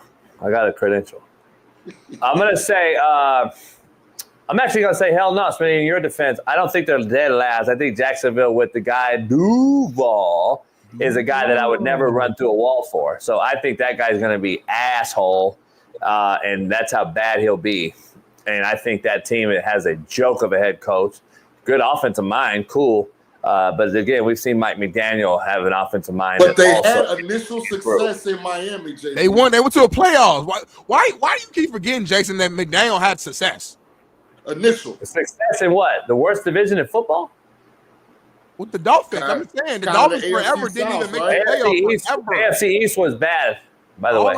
Okay, Tom Brady played in that same division. We ain't say shit. So at the end of the day, all I'm saying is Mike McDaniel, the Dolphins had not made the playoffs for I can't remember how long. He joins the team with a healthy Tua they make the playoffs. Since then, Tua has not been healthy, so we can blame Alabama if we want to. I blame the fact that Tua is hurt. When Tua is healthy, they make the playoffs. That's what it is. Yeah, same record as the guy they fired in Flores, who called out the owner, FYI. But anyway, what do I know? I got the credential, though. And Duval will be asshole, and they'll be the last place. The Colts will be third. The Colts are going to end up being second in this division. The Tennessee Titans are horrific. And being second in this division, Smitty, is basically third to last in the NFL overall, because that division is that bad. So you'll finish second in the division, but won't go to the playoffs. So credentials over. That's it. Now anything else I say from here doesn't mean nothing. What I just said, though, matters, so it's going to go on ESPN and everywhere else. Make sure we clip that, Harris, and put it out there. Naptown legend. Yes, sir. That's me. Hey, shout out to Shaun King, Matt McChesney, talking about Shedeur Sanders being sliding down the draft poll and all those other things. Shout out to Smitty for coming on, listening to my political rant to start the show. And tomorrow's Talk That Talk Tuesday. I think Pac-Man Jones will be on tomorrow. Friday's Willie Anderson, one of the best all-time tackles in football. We got a loaded lineup all week long. Shaun will be back on Wednesday and Friday. So stay tuned for that. And Steve Kim joins us tomorrow on the Realest Show on Planet Earth. Don't miss the LA Slap Nation show right after this.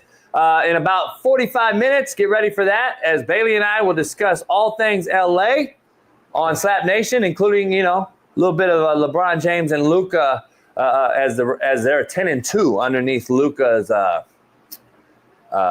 time as an LA Laker. Gonna enter as well as that, plus all news for everything else LA. So hop on that show right after this. Slap Nation will be live in 45 minutes.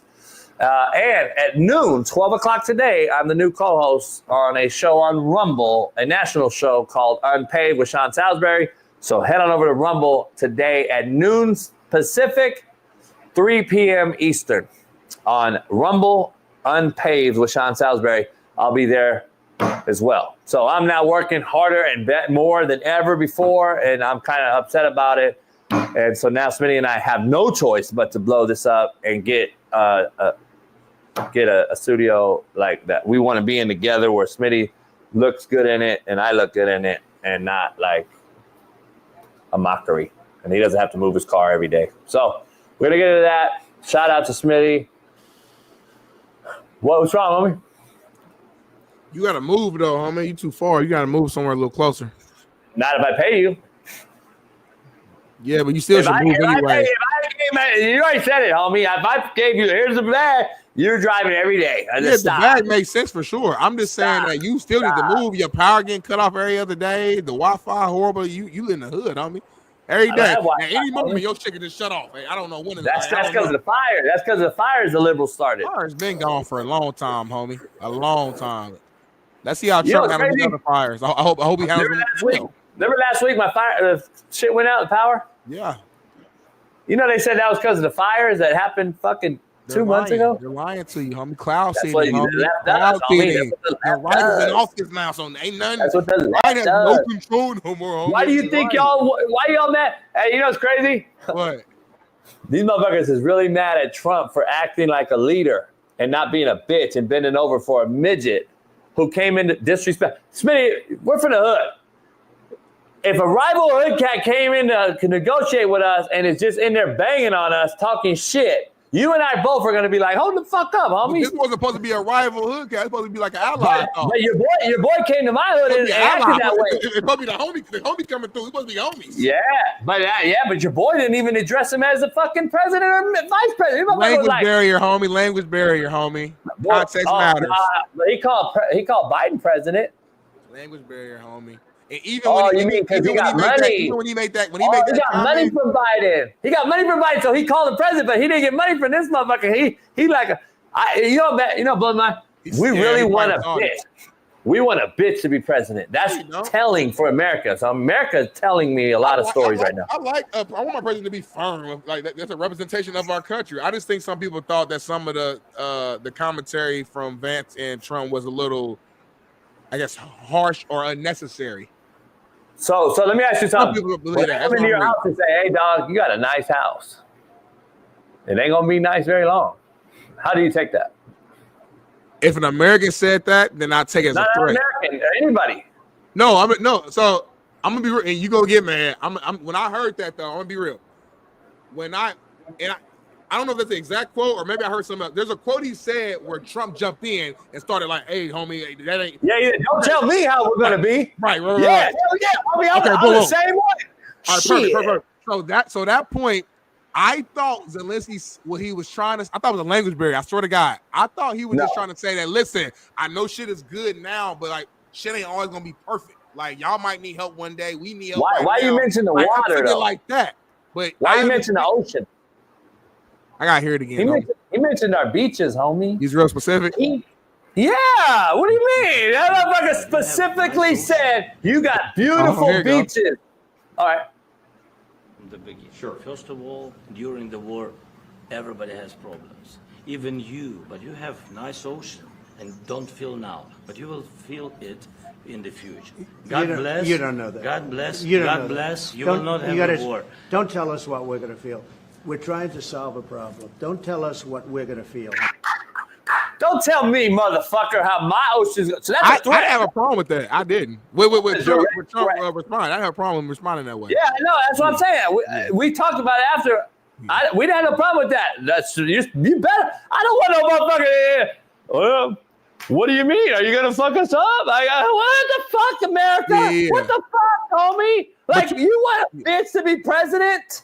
Yeah, I had no problem with our leader saying that. But I will say this, and I don't know fucking Zelensky. I don't give a fuck about him like that. I don't know. Just hearing him like the lead up to that, I just took it differently. I took it like he was just saying that, like, motherfucker, we all need help at some point. Like y'all good now, but y'all gonna need some help at some point. And we allies, like y'all might need us. We right now, we need you.